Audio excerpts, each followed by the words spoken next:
സ്നേഹമുള്ളവരെ, വാർത്തകൾ പരക്കുന്ന ഒരു കാലഘട്ടമാണ്.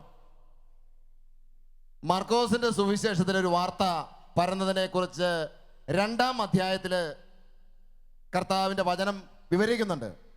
യേശു ആ ഭവനത്തിൽ ഉണ്ടായിരുന്നു എന്ന വാർത്ത കേട്ടുകൊണ്ട് വാതിൽ പടിയിൽ പോലും നിൽക്കാൻ പറ്റാത്ത രീതിയിൽ അത്രമാത്രം ജനം അവിടെ തിങ്ങിക്കൂടി. തളർവാദ രോഗികൾ അവിടെ കടന്നു വന്നു. അനവധി രോഗികൾ സൗഖ്യം പ്രാപിച്ചു പോയി. പ്രിയപ്പെട്ടവരെ, ദൈവം നൽകുന്ന ഓരോ വാർത്തകൾക്കും അപ്പുറത്ത് ഒരു സൗഖ്യമുണ്ട്. ഹല്ലേലൂയ. ജീവനോടെ കരങ്ങൾ ഉയർത്തുക, പറയുക ഹല്ലേലൂയ.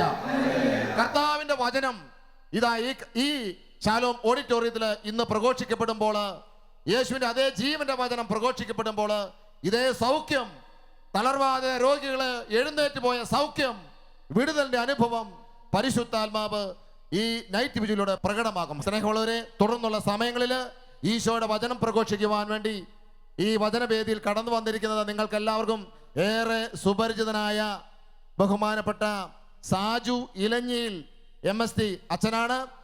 ബഹുമാനപ്പെട്ട വട്ടായി അച്ഛൻ്റെ കൂടെ സെഹിയോൻ ധ്യാന കേന്ദ്രവുമായി ബന്ധപ്പെട്ടുകൊണ്ട് കേരളത്തിനകത്തും പുറത്തും വിദേശ രാജ്യങ്ങളിലുമെല്ലാം കർത്താവിൻ്റെ ജീവന്റെ വചനത്തിന് സാക്ഷ്യം വഹിച്ചുകൊണ്ട് ഈശോ അച്ഛനെ സമർത്ഥമായി ഉപയോഗിച്ചുകൊണ്ടിരിക്കുകയാണ്. ഈ വചനവേദിയിലേക്ക് ഏറ്റവും ബഹുമാനത്തോടെയും ആദരവോടെയും കരങ്ങൾ അടിച്ചുകൊണ്ട് അച്ഛനെ വചനവേദിയിലേക്ക് ക്ഷണിക്കാം. ഹല്ലേലൂയ.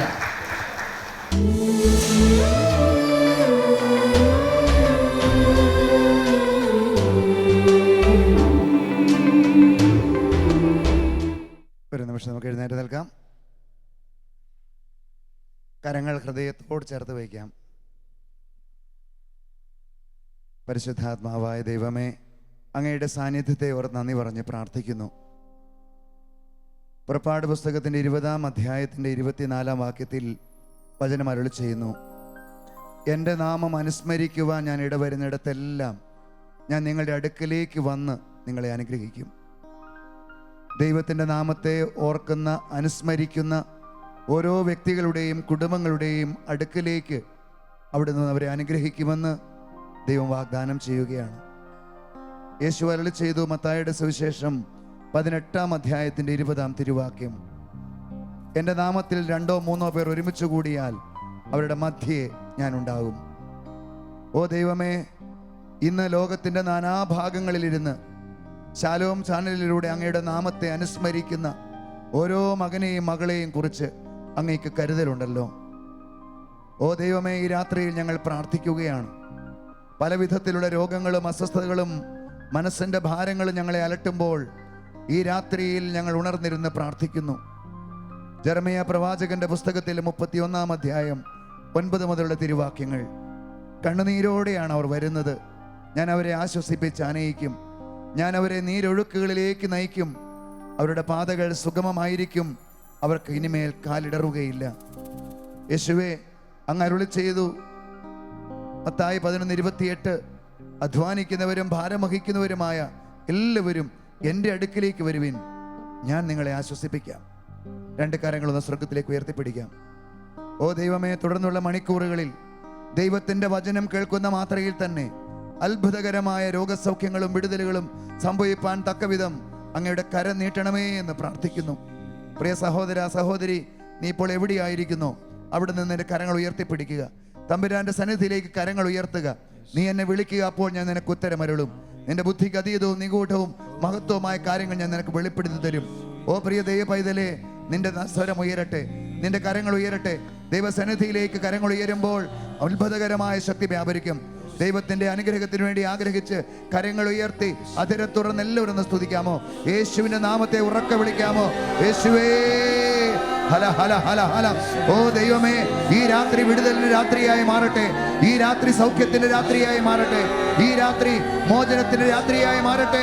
ഓ ദൈവമേ, ദൈവത്തിന്റെ ആത്മാവ് ഈ ശുശ്രൂഷയിൽ പങ്കെടുക്കുന്ന ഓരോ വ്യക്തികളിലേക്കും കത്തിപ്പടരട്ടെ. ഹല്ലേലൂയ, ഹല്ലേലൂയ, praise and glory, glory, glory, glory. ഓ കർത്താവേ, അങ്ങയുടെ അത്ഭുത നാമത്തെ ഒന്ന് ചേർന്ന് ഞങ്ങൾ ആരാധിക്കുന്നു, ഒന്ന് ചേർന്ന് ഞങ്ങൾ സ്തുതിക്കുന്നു. ഓ പരിശുദ്ധാത്മാവിന്റെ ഉന്നതമായ ശക്തി നിറയട്ടെ. ഹല്ലേലൂയ, ഹല്ലേലൂയ, ഹല്ലേലൂയ, ഹല്ലേലൂയ. ഓ ദൈവമേ, ഓ പരിശുദ്ധാത്മാവേ, ആത്മാവിനെ ഞങ്ങളിലേക്ക് വർഷിക്കണമേ. ഓ പരിശുദ്ധാത്മാവേ, ഞങ്ങളുടെ ഹൃദയങ്ങളെ തുറക്കണമേ. വചനം വിശുദ്ധ ലിഖിതങ്ങൾ ഗ്രഹിക്കുവാൻ തക്കവിധം പരിശുദ്ധാത്മാവ് അവരുടെ ഹൃദയങ്ങളെ തുറന്നു. അടഞ്ഞു കിടക്കുന്ന ഹൃദയങ്ങൾ ആത്മാവിനാൽ തുറക്കപ്പെടട്ടെ. ബന്ധനത്തെ ജെറുസലേമേ, നീ കൊടിയിൽ തട്ടിക്കുടഞ്ഞേൽക്കുക. കെട്ടുകൾ അഴിക്കുന്നവനെ, തടസ്സങ്ങൾ മാറ്റുന്നവനെ, ഈ നിമിഷം എല്ലാവരിലേക്കും ദൈവശക്തി വ്യാപരിക്കട്ടെ. ആത്മാവേ, ആത്മാവേ, നിറയണമേ, നിറയണമേ. കരങ്ങൾ ഉയർത്തി അതിനെ തുറന്ന് വിളിക്കട്ടെ. ആത്മാവേ,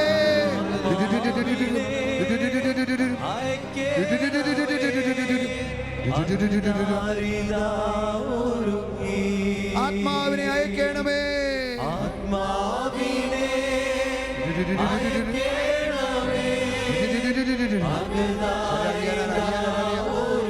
വലിയ കൃപകൾ നിറയട്ടെ.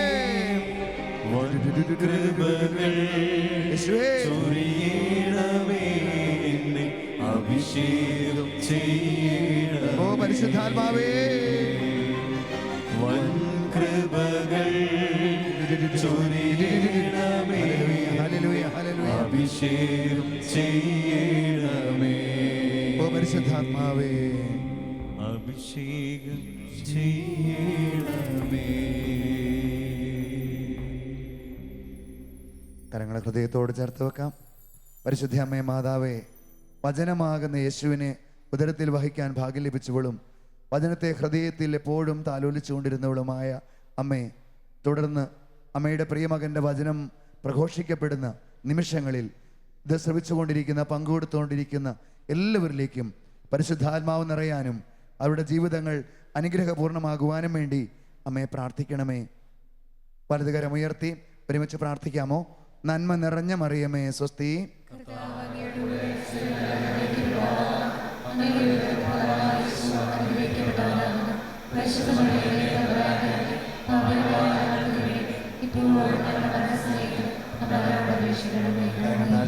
ഈശോ മിശിഹായുടെ എല്ലാ വാഗ്ദാനങ്ങൾക്കും നാം ഏവരും യോഗ്യരായി തീരുവാൻ ഈശോ മിശിഹായ്ക്കും നമുക്ക് പറയാം, ഈശോ മിശിഹായ്ക്കും പരസ്പരം സ്തുതി കൊടുക്കാം. ഇടത്തോട്ടും വലത്തോട്ടും സ്തുതി കൊടുക്കാം. സ്വസ്ഥാനങ്ങളിലേക്ക് ശാന്തമായിട്ടിരിക്കാം. സ്നേഹമുള്ളവരെ, ഈ രാത്രിയിൽ ദൈവത്തിൻ്റെ പരിശുദ്ധാത്മാവ് നമുക്ക് നൽകുന്ന ദൈവിക ദൂത് സ്വീകരിക്കുവാനായി എല്ലാവരെയും യേശുവിൻ്റെ നാമത്തിൽ സ്വാഗതം ചെയ്യുകയാണ്. Price the Lord. ഹല്ലേലൂയ. ഈ രാത്രിയിൽ നിങ്ങളോട് സംസാരിക്കുവാനായി പരിശുദ്ധാത്മാവ് എനിക്ക് നൽകിയ ഒരു വിഷയം, പ്രിയപ്പെട്ടവരെ, ദൈവം നമുക്ക് നൽകിയിട്ടുള്ള ഒരു സമ്മാനത്തെക്കുറിച്ചാണ്. നമുക്കെല്ലാവർക്കും ദൈവം ഒത്തിരിയേറെ സമ്മാനങ്ങൾ നൽകിയിട്ടുണ്ട്. എന്നാൽ വിശുദ്ധ ഗ്രന്ഥപ്രകാരം ദൈവം നമുക്കൊരു സമ്മാനം തന്നിട്ടുണ്ട്. ആ സമ്മാനം ഏതാണെന്നറിയാവോ? പരിശുദ്ധാത്മാവ്, നിത്യജീവൻ, പ്രൈസ് ദി ലോർഡ്. ഉത്തരങ്ങളൊക്കെ ശരിയാ. വിശുദ്ധ കുർബാന, ഉത്തരങ്ങളൊക്കെ ശരിയാ. ഇതൊക്കെ സമ്മാനങ്ങളാണ്. എങ്കിലും വിശുദ്ധ ഗ്രന്ഥപ്രകാരം നമുക്ക് ലഭിച്ചിരിക്കുന്ന ഒരു സമ്മാനമുണ്ട്. അതിനെക്കുറിച്ചാണ് ഞാനിപ്പോൾ പറയാൻ വേണ്ടി പോവുക. പ്രിയപ്പെട്ടവരെ, അത് 127 സങ്കീർത്തനത്തിൻ്റെ 3-ാമത്തെ വചനത്തിലാണ് നാം ഇത് കാണുക. ദൈവം നൽകുന്ന ഒരു വലിയ സമ്മാനത്തെക്കുറിച്ച്. ഇപ്പോൾ നിങ്ങൾ എവിടെയായിരിക്കുന്നോ പറ്റുമെങ്കിൽ ഒരു നോട്ട്ബുക്കും പേനയും എടുത്ത് ഈ വചനങ്ങളൊക്കെ ഒന്ന് കുറിച്ച് വെക്കുന്നത് നല്ലതാണ്. കാരണം യാക്കോബ് ലേഖനത്തിൽ 1-ാം അധ്യായം 22-ാം വാക്യം പറയുന്നു, നിങ്ങൾ വചനം കേൾക്കുക മാത്രം ചെയ്യുന്ന ആത്മവഞ്ചകരാകാതെ പാലിക്കുന്നവർ കൂടിയാകണം. ഈ ശുശ്രൂഷയിൽ പങ്കെടുക്കുമ്പോൾ നമ്മൾ കേട്ടാൽ പെട്ടെന്ന് മറന്നുപോകും. ഒന്ന് കുറിച്ച് വെച്ചാൽ പിന്നീട് എപ്പോഴെങ്കിലുമൊക്കെ ഉപകാരപ്പെടും. അപ്പോൾ 127-ാം സങ്കീർത്തനത്തിൻ്റെ 3-ാമത്തെ വചനത്തിൽ, പ്രിയപ്പെട്ട സഹോദരങ്ങളെ, ദൈവമായ കർത്താവ് ഒരു സമ്മാനത്തെക്കുറിച്ച് പറയുന്നത് എങ്ങനെയാണ്? കർത്താവിൻ്റെ ദാനമാണ് മക്കൾ, ഉദരഫലം ഒരു സമ്മാനവും. പ്രിയപ്പെട്ട സഹോദരങ്ങളെ, ദൈവം നൽകുന്ന ഈ ഒരു വലിയ സമ്മാനത്തെക്കുറിച്ചാണ് നിങ്ങളുമായി പങ്കുവയ്ക്കാൻ പരിശുദ്ധാത്മാവ് എന്നെ പ്രേരിപ്പിക്കുന്നത്. എന്തുകൊണ്ടാണ് ഇങ്ങനെ ഒരു പ്രേരണ ലഭിച്ചത് എന്ന് ചോദിച്ചാൽ ഞാൻ പറയും, ഇന്ന് അനേകം കുടുംബങ്ങളിൽ മാതാപിതാക്കൾ ദൈവം തന്നിരിക്കുന്ന ഈ സമ്മാനങ്ങളെ ഓർത്ത് കണ്ണീരൊഴുക്കുന്നവരാണ്. നമുക്കറിയാം, നമ്മൾ ആർക്കെങ്കിലും ഒരു സമ്മാനം കൊടുത്താൽ ഒരു മോശം സമ്മാനം കൊടുക്കുമോ? കൊടുക്കുമോ? ഇല്ല. നമ്മൾ ഏറ്റവും ബെസ്റ്റ് സമ്മാനം കൊടുക്കുക. ഒരു ബർത്ത്ഡേ വരട്ടെ, നമ്മൾ കൊടുക്കുന്ന സമ്മാനം നോക്കിയാണ് നമ്മൾ ആൾക്കാരുടെ മനസ്സറിയണത്. നല്ല ഗിഫ്റ്റ് കിട്ടി കഴിയുമ്പോൾ വാക്ക് ഭയങ്കര ഇഷ്ടമാണ് എന്നോടെന്ന് പറയില്ലേ? എന്നാൽ ദൈവമായ കർത്താവ് ഒരു സമ്മാനം കൊടുത്താൽ ഒരിക്കലും ഒരു മോശം സമ്മാനം കൊടുക്കാൻ പറ്റില്ല. കാരണം യേശു ദൈവമായ കർത്താവ് സർവ്വനന്മ സ്വരൂപനാണ്. എങ്കിൽ പലപ്പോഴും എൻ്റെ അടുത്ത് പ്രാർത്ഥിക്കാൻ വരുന്ന അനേകം മാതാപിതാക്കൾ വേദനയോടെ പറയുന്നത് എന്താണെന്നറിയാമോ? അച്ഛാ, എൻ്റെ മകന് വേണ്ടി ഒന്ന് പ്രാർത്ഥിക്കണേ, എൻ്റെ മകൾക്ക് വേണ്ടി ഒന്ന് പ്രാർത്ഥിക്കണേ. ദൈവം തന്ന ഈ സമ്മാനങ്ങളെ ഓർത്ത് കണ്ണീരൊഴുക്കാത്ത മാതാപിതാക്കൾ ഇന്ന് വളരെ വളരെ വിരളമാണ്. പ്രിയ മാതാപിതാക്കളെ, സഹോദരങ്ങളെ, ഈ രാത്രിയിൽ നമ്മൾ ചിന്തിക്കാൻ പോകുന്നത് ദൈവം തന്നിരിക്കുന്ന നമ്മുടെ പൊന്നോമന മക്കൾ, സമ്മാനമായി നൽകിയിരുന്ന മക്കൾ കുടുംബത്തിന് അനുഗ്രഹമാകേണ്ടതിന് പകരം, കുടുംബത്തിന് സന്തോഷം കൊടുക്കേണ്ടതിന് പകരം എന്തുകൊണ്ടാണ് മാതാപിതാക്കൾക്ക് കണ്ണീരിന് കാരണമായി മാറുന്നത് എന്നുള്ളതിനെ കുറിച്ചാണ്. ദൈവത്തിൻ്റെ പരിശുദ്ധാത്മാവ് ഈ ഒരു വചനത്തെക്കുറിച്ച് ധ്യാനിച്ച് പ്രാർത്ഥിച്ചപ്പോൾ 2-3 കാര്യങ്ങൾ എനിക്ക് വെളിപ്പെടുത്തി തന്നു. ഈ മണിക്കൂറുകൾ ഞാൻ നിങ്ങളോട് പങ്കുവയ്ക്കാൻ ആഗ്രഹിക്കുകയാണ്. ആദ്യമായി നമ്മൾ കാണുന്നത് കുടുംബ ജീവിതത്തിൻ്റെ അല്ലെങ്കിൽ വിവാഹത്തിൻ്റെ അടിസ്ഥാന ഘടകത്തെക്കുറിച്ചാണ്. ഇതിനെക്കുറിച്ച് നമുക്കറിയാം, ജനതകളുടെ പ്രകാശം എന്ന് പറയുന്ന ആ ഡോഗ്മാറ്റിക് ഡോക്യുമെൻറ്റിൽ നമ്മൾ കാണുന്നത് എങ്ങനെയാണ്? എന്തിനാണ് ദൈവം വിവാഹത്തിലൂടെ ഭാര്യ ഭർത്താക്കന്മാരെ ചേർത്ത് വെക്കുക? ഇതിനെക്കുറിച്ച് കത്തോലിക്കാ സഭയുടെ മതബോധന ഗ്രന്ഥത്തിൽ 1601 ഖണ്ഡികയിൽ ഇങ്ങനെയാണ് പറയുക: സ്ത്രീയും പുരുഷനും തമ്മിൽ ജീവിതകാലം മുഴുവൻ നീണ്ടു നിൽക്കുന്ന സഖ്യം ഉളവാക്കുന്ന വിവാഹ ഉടമ്പടി അതിൻ്റെ സ്വഭാവത്താൽ തന്നെ ദമ്പതികളുടെ നന്മയ്ക്കും സന്താനോൽപാദനത്തിനും അവരുടെ വിദ്യാഭ്യാസത്തിനും വേണ്ടി ഉദ്ദേശിക്കപ്പെട്ടിട്ടുള്ളതാണ്. ഒന്നുകൂടി ഞാൻ വായിക്കാം. സ്ത്രീയും പുരുഷനും തമ്മിൽ ജീവിതകാലം മുഴുവൻ നീണ്ടു നിൽക്കുന്ന സഖ്യം ഉളവാക്കുന്ന വിവാഹ ഉടമ്പടി അതിൻ്റെ സ്വഭാവത്താൽ തന്നെ ദമ്പതികളുടെ നന്മയ്ക്കും സന്താനോൽപാദനത്തിനും അവരുടെ വിദ്യാഭ്യാസത്തിനും വേണ്ടി ഉദ്ദേശിക്കപ്പെട്ടിട്ടുള്ളതാണ്. അപ്പോൾ 2-3 കാര്യങ്ങൾ ഇതിൽ വളരെ വ്യക്തമാണ്. ദൈവമായ കർത്താവ് ആഗ്രഹിക്കുന്ന ഒരു കാര്യമാണ് വിവാഹം എന്നുള്ളത്. ദൈവം ആഗ്രഹിച്ച് ഒരു സ്ത്രീയും പുരുഷനും തമ്മിൽ ജീവിതകാലം മുഴുവൻ നീണ്ടു നിൽക്കുന്ന ഒരു സഖ്യമാണ് പ്രിയപ്പെട്ട സഹോദരങ്ങളെ വിവാഹം. അതുകൊണ്ടാണല്ലോ വിവാഹ പ്രതിജ്ഞ പറയുന്നത്, ഇന്നു മുതൽ ഉറക്കെ പറ, മരണം വരെ, ഇന്നു മുതൽ മരണം വരെ, അവസാന ശ്വാസം വരെ നീണ്ടു നിൽക്കുന്ന ഒരു സഖ്യമാണ് വിവാഹമെന്ന് വചനം ഓർപ്പിക്കുകയാണ്. വീണ്ടും അതിൻ്റെ ഉടമ്പടി അതിൻ്റെ സ്വഭാവത്താൽ തന്നെ ദമ്പതികളുടെ നന്മയ്ക്കും സന്താനോൽപാദനത്തിനും അവരുടെ വിദ്യാഭ്യാസത്തിനും വേണ്ടി ഉദ്ദേശിക്കപ്പെട്ടിട്ടുള്ളതാണ്. അപ്പോൾ വിവാഹത്തിലൂടെ ഭാര്യാഭർത്താക്കന്മാരായി തീരുമ്പോൾ അവരുടെ ജീവിതത്തിൽ സന്താനങ്ങൾ ജനിക്കണമെന്നും ഈ സന്താനങ്ങൾക്ക് ഉത്തമമായ വിദ്യാഭ്യാസം, പ്രത്യേകിച്ച് മതപരമായ വിദ്യാഭ്യാസം കൊടുക്കാൻ ബാധ്യസ്ഥരാണ് എന്നുള്ള കാര്യം നമുക്ക് വ്യക്തമായി കത്തോലിക്കാ സഭയുടെ മതബോധന ഗ്രന്ഥവും അതുപോലെ തന്നെ ജനതകളുടെ പ്രകാശം എന്ന ഡോക്യുമെന്റ് നമ്മളെ പഠിപ്പിക്കുകയാണ്. പ്രിയപ്പെട്ട സഹോദരങ്ങളെ, നമ്മൾ കാണുകയാണ് ഉൽപ്പത്തി പുസ്തകത്തിൽ അതിൻ്റെ 1-ാം അധ്യായത്തിൽ 28-ാമത്തെ വാക്യത്തിലേക്ക് കടന്നു വരുമ്പോൾ അവിടെ നമ്മൾ കാണുന്നതെന്ന് അറിയാമോ? ദൈവമായ കർത്താവ് ആദിയിൽ ആദത്തെയും ഹവ്വായെയും സൃഷ്ടിച്ചിട്ട് അവർക്ക് കൊടുക്കുന്ന അനുഗ്രഹമാണ്. ദൈവം അവരെ ഇങ്ങനെ അനുഗ്രഹിച്ചു: സന്താന പുഷ്ടിയുള്ളവരായി പെരുകുവിൻ, ഭൂമിയിൽ നിറഞ്ഞ് അതിനെ കീഴടക്കുവിൻ. പറയാമോ ഹല്ലേലൂയ? സന്തോഷം, ഹല്ലേലൂയ. ഒരു വിവാഹ ജീവിതത്തിൻ്റെ അടിസ്ഥാനപരമായ ഘടകം സന്താനപുഷ്ടിയും അതുപോലെ തന്നെ ഈ ലോകം മുഴുവനും അവർ പെരുകണമെന്ന് ദൈവം ആഗ്രഹിക്കുന്നുണ്ട്. ഈ കാലഘട്ടത്തിൽ മക്കള് അധികം വേണ്ട, മക്കളുണ്ടായ ഭാരമാണ് എന്ന് ചിന്തിക്കുന്ന ദമ്പതിമാർ ഈ ഒരു വചനം വായിക്കുന്നത് നല്ലതാണ്. ദൈവത്തിൻ്റെ പദ്ധതിയുടെ ഭാഗമാണ് കുട്ടികൾ ഉണ്ടാവണം, അത് ധാരാളം ഉണ്ടാകണം. അവർ പെറ്റുപെരുകുന്നത് അനുഗ്രഹ കാരണമാണ്, ഒരിക്കലും അത് തടസ്സമല്ല എന്ന് നാം തിരിച്ചറിയുക. ഇന്ന് സൗകര്യങ്ങൾ പറഞ്ഞ് മറ്റു പല കാരണങ്ങൾ പറഞ്ഞ് സൗന്ദര്യം പോകുമെന്നൊക്കെ പറഞ്ഞ് കുഞ്ഞുങ്ങൾ വേണ്ടാന്ന് പോലും പറയുന്ന അനേകം ദമ്പതിമാർ ഈ കാലഘട്ടത്തിലുണ്ട്. പ്രിയപ്പെട്ട സഹോദരങ്ങളെ, അത് ദൈവ പദ്ധതിയുടെ വിരുദ്ധമായ ഒരു കാര്യമാണെന്ന് നാം മനസ്സിലാക്കണം. പ്രിയപ്പെട്ടവരെ, ഭാര്യയും ഭർത്താവും ഒരുമിച്ച് ചേരുമ്പോൾ അവർക്ക് ദൈവം കുഞ്ഞുങ്ങളെ കൊടുക്കുന്നു, അത് ദൈവത്തിൻ്റെ സമ്മാനമാണ്. ഞാൻ ചോദിക്കട്ടെ, മനുഷ്യനും മൃഗവും തമ്മിലുള്ള ഏറ്റവും വലിയൊരു വ്യത്യാസം പറയാവോ? Price the Lord. പ്രിയപ്പെട്ട സഹോദരങ്ങളെ, ഒരു ഉത്തരം ശരിയാണ്. ഒരു പ്രധാനപ്പെട്ട വ്യത്യാസം ഇതാണ്: ഒരു മനുഷ്യന് മാത്രമേ തൻ്റെ ജീവിതത്തിലേക്ക് വരുന്ന ഒരു കുഞ്ഞിന് വേണ്ടി ആഗ്രഹിക്കാനും പ്രാർത്ഥിക്കാനും കാത്തിരിക്കാനുള്ള കഴിവുള്ളൂ. മൃഗങ്ങൾക്കത് സ്വാഭാവിക പ്രവണതയാണ്. അതുകൊണ്ട് തന്നെ കുട്ടികളുടെ ജനനം, പ്രിയപ്പെട്ടവരെ, അവരുടെ ജീവിതത്തെ ഏറെ സ്വാധീനിക്കും. ഓരോ അപ്പനും അമ്മയും അറിയണം, നിന്റെ ജീവിതത്തിൽ ദൈവം ഏൽപ്പിച്ചു തന്നിരിക്കുന്ന ഒരു വലിയ ദാമ്പത്യ നിർവഹണത്തിൻ്റെ ഒരു വലിയ ഉത്തരവാദിത്തമാണ് കുഞ്ഞുങ്ങളെ ജനിപ്പിക്കുക എന്നുള്ളത്. അതുകൊണ്ട് തന്നെ ഈ ഉത്തരവാദിത്തം ചെയ്യുമ്പോൾ അതിൻ്റേതായ പ്രത്യേകതകൾ മനസ്സിലാക്കി അതിൻ്റെ ഗൗരവത്തോടു കൂടി നാം ഇതിനെ കാണണം. നമുക്കറിയാം, ഇന്ന് അനേകം സ്ഥലങ്ങളിൽ കുഞ്ഞുങ്ങൾ ജനിക്കുന്നത് പലപ്പോഴും പ്രിയപ്പെട്ടവരെ ആഗ്രഹിക്കാതെയാണ്.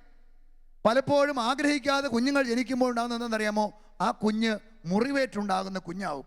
അത്തരം കുഞ്ഞുങ്ങൾ മുറിപ്പെടുത്തിയേ ജീവിക്കുകയുള്ളൂ. അതുകൊണ്ടാണ് മാതാപിതാക്കളുടെ ഹൃദയങ്ങളിലാണ് ആദ്യം മക്കൾ ജനിക്കേണ്ടത് എന്ന് പറയുക. മാതാപിതാക്കളുടെ ഹൃദയത്തിൽ കുഞ്ഞുങ്ങൾ ജനിച്ചിട്ട് അതിനുശേഷം ആ കുഞ്ഞുങ്ങൾ ഉദരത്തിൽ വന്നാലേ അത് അനുഗ്രഹമായി മാറുള്ളൂ. അല്ലാതെ ഉണ്ടാകുന്ന കുഞ്ഞുങ്ങൾ, മുറിവേറ്റുണ്ടാകുന്ന കുഞ്ഞുങ്ങളാണ്, അത് മുറിപ്പെടുത്തിയേ ജീവിക്കൂ. ഒരു ടീച്ചർ എൻ്റെ അടുത്ത് വന്ന് ഒരു കാര്യം പറഞ്ഞു. അച്ഛാ, ഞങ്ങൾക്ക് 3 മക്കളുണ്ട്. ഈ രണ്ടാമത്തെ കുട്ടി അവൻ ഭയങ്കര മുൻകോപിയാണ്, ഭയങ്കര ദേഷ്യക്കാരനാണ്, വല്ലാത്ത എടുത്തിയാട്ടക്കാരനാണ്. ആ ഭയങ്കര വിരോധമാണ് എന്നോട്, പ്രത്യേകിച്ചും ഈ ടീച്ചറിനോട്, മമ്മിയോട് ഭയങ്കര വിരോധമാണ്. അപ്പോൾ ഞാൻ ചോദിച്ചു, അവനിപ്പോൾ 16 വയസ്സുണ്ട്. ഞാൻ ചോദിച്ചത് എത്ര നാളായി തുടങ്ങിയിട്ട്? അച്ഛാ, അത് പണ്ട് തൊട്ടേ ഓർമ്മ വെച്ച നാൾ മുതൽ ഇവൻ ഇങ്ങനെയാണ്, എന്നാൽ പപ്പായുടെ അത്രയില്ല. ആ ടീച്ചർ പറഞ്ഞു, ഞാൻ സ്കൂളിൽ പഠിപ്പിക്കാൻ വേണ്ടി പോകുന്ന സമയത്ത്, ഇവനൊരു 4-5 വയസ്സൊക്കെ ഉള്ള സമയത്ത്, ഞാൻ ആദ്യം എൻ്റെ സാരിയൊക്കെ തേച്ച് വെച്ചിട്ട് കുളിക്കാൻ പോകും. കുളിക്കാൻ പോയിട്ട് തിരിച്ചു വരുമ്പോഴേക്കും ഇവൻ എന്ത് ചെയ്യുന്നറിയാമോ? ആ തേച്ച് വെച്ച സാരിയിൽ മഷി കോരി ഒഴിക്കും. പുതിയ ചെരുപ്പ് വാങ്ങിച്ചു തന്നാൽ അവൻ അത് കത്രി കൊണ്ട് കണ്ടിച്ചു വെക്കും. ടീച്ചറിനോട് ഭയങ്കര ദേഷ്യവും വിരോധമാണ്.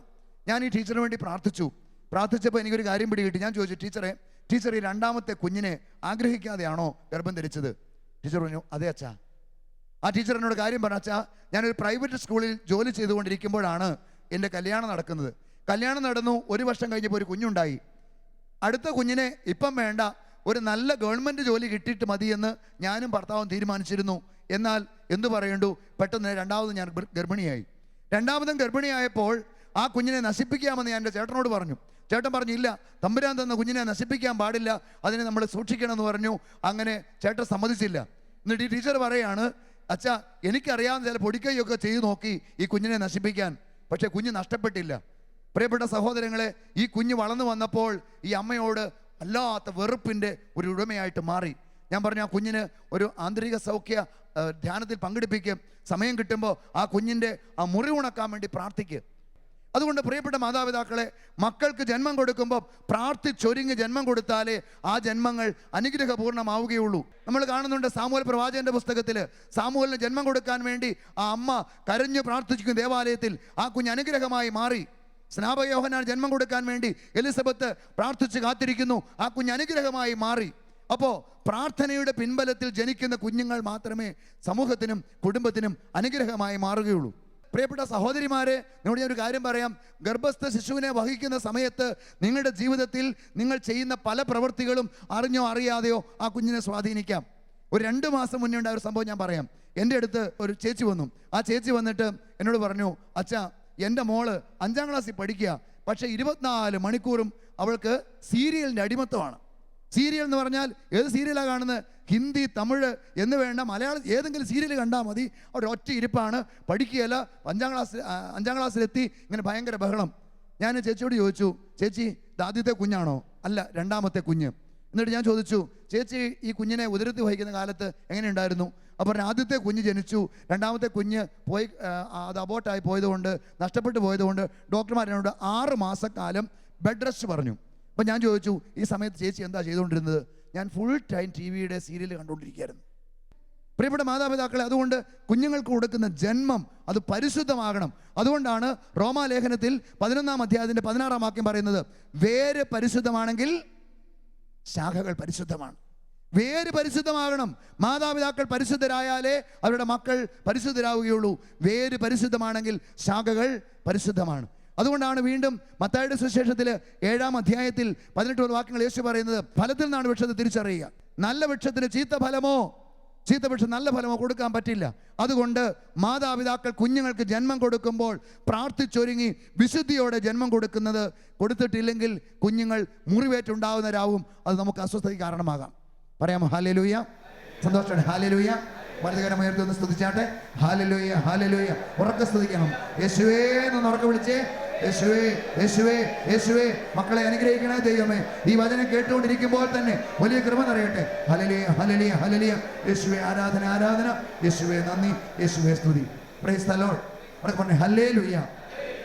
രണ്ടാമത്തെ ഒരു പ്രധാനപ്പെട്ട മേഖലയാണ് കുട്ടികളുടെ പരിശീലനം. ഇതിനെക്കുറിച്ചും എന്താണ് ചർച്ച് ഡോക്യുമെന്റ്സ് പറയുന്നത്? പ്രിയപ്പെട്ട സഹോദരങ്ങളെ, കുട്ടികളുടെ പരിശീലനത്തെക്കുറിച്ച് ജനതകളുടെ പ്രകാശം എന്ന് പറയുന്ന ഡോഗ്മാറ്റിക് കോൺസ്റ്റിറ്റ്യൂഷനിൽ പറയുന്നത് 11ാമത്തെ ഖണ്ഡികയിൽ പറയുന്നത് ഇങ്ങനെയാണ്: കുടുംബം ഗാർഹിക സഭയാണ്. മാതാപിതാക്കൾ തങ്ങളുടെ വാക്കും പ്രവൃത്തിയും വഴി കുട്ടികളുടെ ആദ്യ വിശ്വാസ പരിശീലകരായിട്ട് മാറണം. ശ്രദ്ധിച്ചു കേട്ടോണേ. കുടുംബം ഗാർഹിക സഭയാണ്. മാതാപിതാക്കൾ തങ്ങളുടെ വാക്കും പ്രവൃത്തിയും വഴി കുട്ടികളുടെ ആദ്യ വിശ്വാസ പരിശീലകരായി മാറണം. കുട്ടിയുടെ പ്രധാന അധ്യാപകനും പ്രഥമ അധ്യാപകരും പ്രിയപ്പെട്ടവരെ മാതാപിതാക്കളാണെന്നാണ് സഭ നമ്മളെ പഠിപ്പിക്കുക. ഹല്ലേലൂയ. കൊച്ചു പ്രായത്തിൽ തന്നെ മാതാപിതാക്കൾ മക്കൾക്ക് വേണ്ട രീതിയിൽ പരിശീലനവും വേണ്ട രീതിയിൽ പ്രോത്സാഹനവും കൊടുത്തേ മതിയാവും. പറയാം ഹല്ലേലൂയ. വീണ്ടും കാറ്റക്കിസം കാത്തലിക് ചർച്ച് കത്തോലിക്ക സഭയുടെ മതബോധന ഗ്രന്ഥത്തിൽ 2221 ഖണ്ഡിക, ദാമ്പത്യ സ്നേഹത്തിൻ്റെ ഫലപ്രാപ്തി സന്താനോത്പാദനം മാത്രമല്ല പരിമിതിപ്പെടുത്താൻ പാടില്ല, പിന്നെയോ അത് അവരുടെ ധാർമ്മിക വിദ്യാഭ്യാസത്തിലേക്കും അവരുടെ ആധ്യാത്മിക രൂപീകരണത്തിലേക്കും വ്യാപിപ്പിക്കണം. പറയാമോ ഹല്ലേലൂയ. ഇത് വളരെ പ്രധാനപ്പെട്ട ഒരു കാര്യമാണ്. അതായത് ദൈവം നമുക്കൊരു കുഞ്ഞിനെ സമ്മാനമായി നൽകിയാൽ ആ കുഞ്ഞിന് വേണ്ടി ഇന്ന് മാതാപിതാക്കൾ ഒത്തിരി സമ്പാദിച്ചു കൂട്ടുന്നുണ്ട്. ഒരു കുഞ്ഞ് ജനിക്കുമ്പോൾ തന്നെ മാതാപിതാക്കൾക്ക് മക്കളെക്കുറിച്ച് വലിയ വലിയ സ്വപ്നങ്ങളാണ് അല്ലേ? എൻ്റെ മകനും മകളും പഠിച്ച് എഞ്ചിനീയർ ആവണം, ഡോക്ടർ ആവണം, IAS ആകണം, IPS ആകണം എന്ന് വേണ്ട വലിയ വലിയ സ്വപ്നങ്ങൾ കാണുന്നവരാണ് മാതാപിതാക്കൾ.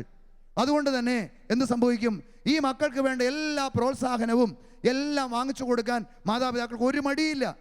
ഏറ്റവും best English medium school education, ഏറ്റവും നല്ല ഡ്രസ്സ്, ഏറ്റവും നല്ല ഭക്ഷണം, ഒന്നിനൊരു കുറവുണ്ടാവാൻ പാടില്ല. എൻ്റെ മകൻ മകൾ ക്ലാസ്സിൽ ഒന്നാമളാകണം. അതുകൊണ്ട് തന്നെ പ്രിയപ്പെട്ട സഹോദരങ്ങളെ, ഈ മക്കളെക്കുറിച്ച് ഒത്തിരി സ്വപ്നങ്ങൾ മാതാപിതാക്കൾ കണ്ടു തുടങ്ങും. ഇന്ന് മക്കൾ വെറുതെ പഠിച്ചാൽ പോരല്ലോ, നന്നായിട്ട് ആടണം, പാടണം, ചക്രച്ചെരുപ്പേൽ ഓടണം, സകല കലാവല്ലഭനും വല്ലഭയായിട്ട് മാറണം. ഈ ഒരു തത്രപ്പാടിലാണ് മാതാപിതാക്കൾ. ഇതിനു വേണ്ട എല്ലാ പരിശീലനവും കൊടുക്കുകയും ചെയ്യുന്നുണ്ട്. എഴുതി തുടങ്ങുന്നതിന് മുമ്പ് എഞ്ചിനീയർ ആക്കണമെന്നും, പഠിച്ചു തുടങ്ങുന്നതിന് മുമ്പ് പൈലറ്റ് ആക്കണമെന്നും, മൂളി തുടങ്ങുന്നതിന് മുമ്പ് 3 കോടി നേറുന്ന സ്റ്റാർ സിംഗർ ആക്കണമെന്നും ഒക്കെ മാതാപിതാക്കൾ മക്കളെക്കുറിച്ച് വലിയ വലിയ സ്വപ്നങ്ങൾ കാണാറുണ്ട്. അതുകൊണ്ട് തന്നെ പ്രിയപ്പെട്ട മാതാപിതാക്കളെ, സഹോദരങ്ങളെ, ഇവർക്ക് അങ്ങനെയുള്ള മേഖലകളിൽ എല്ലാ പരിശീലനവും നമ്മൾ മാതാപിതാക്കൾ കൊടുക്കുന്നുണ്ട്.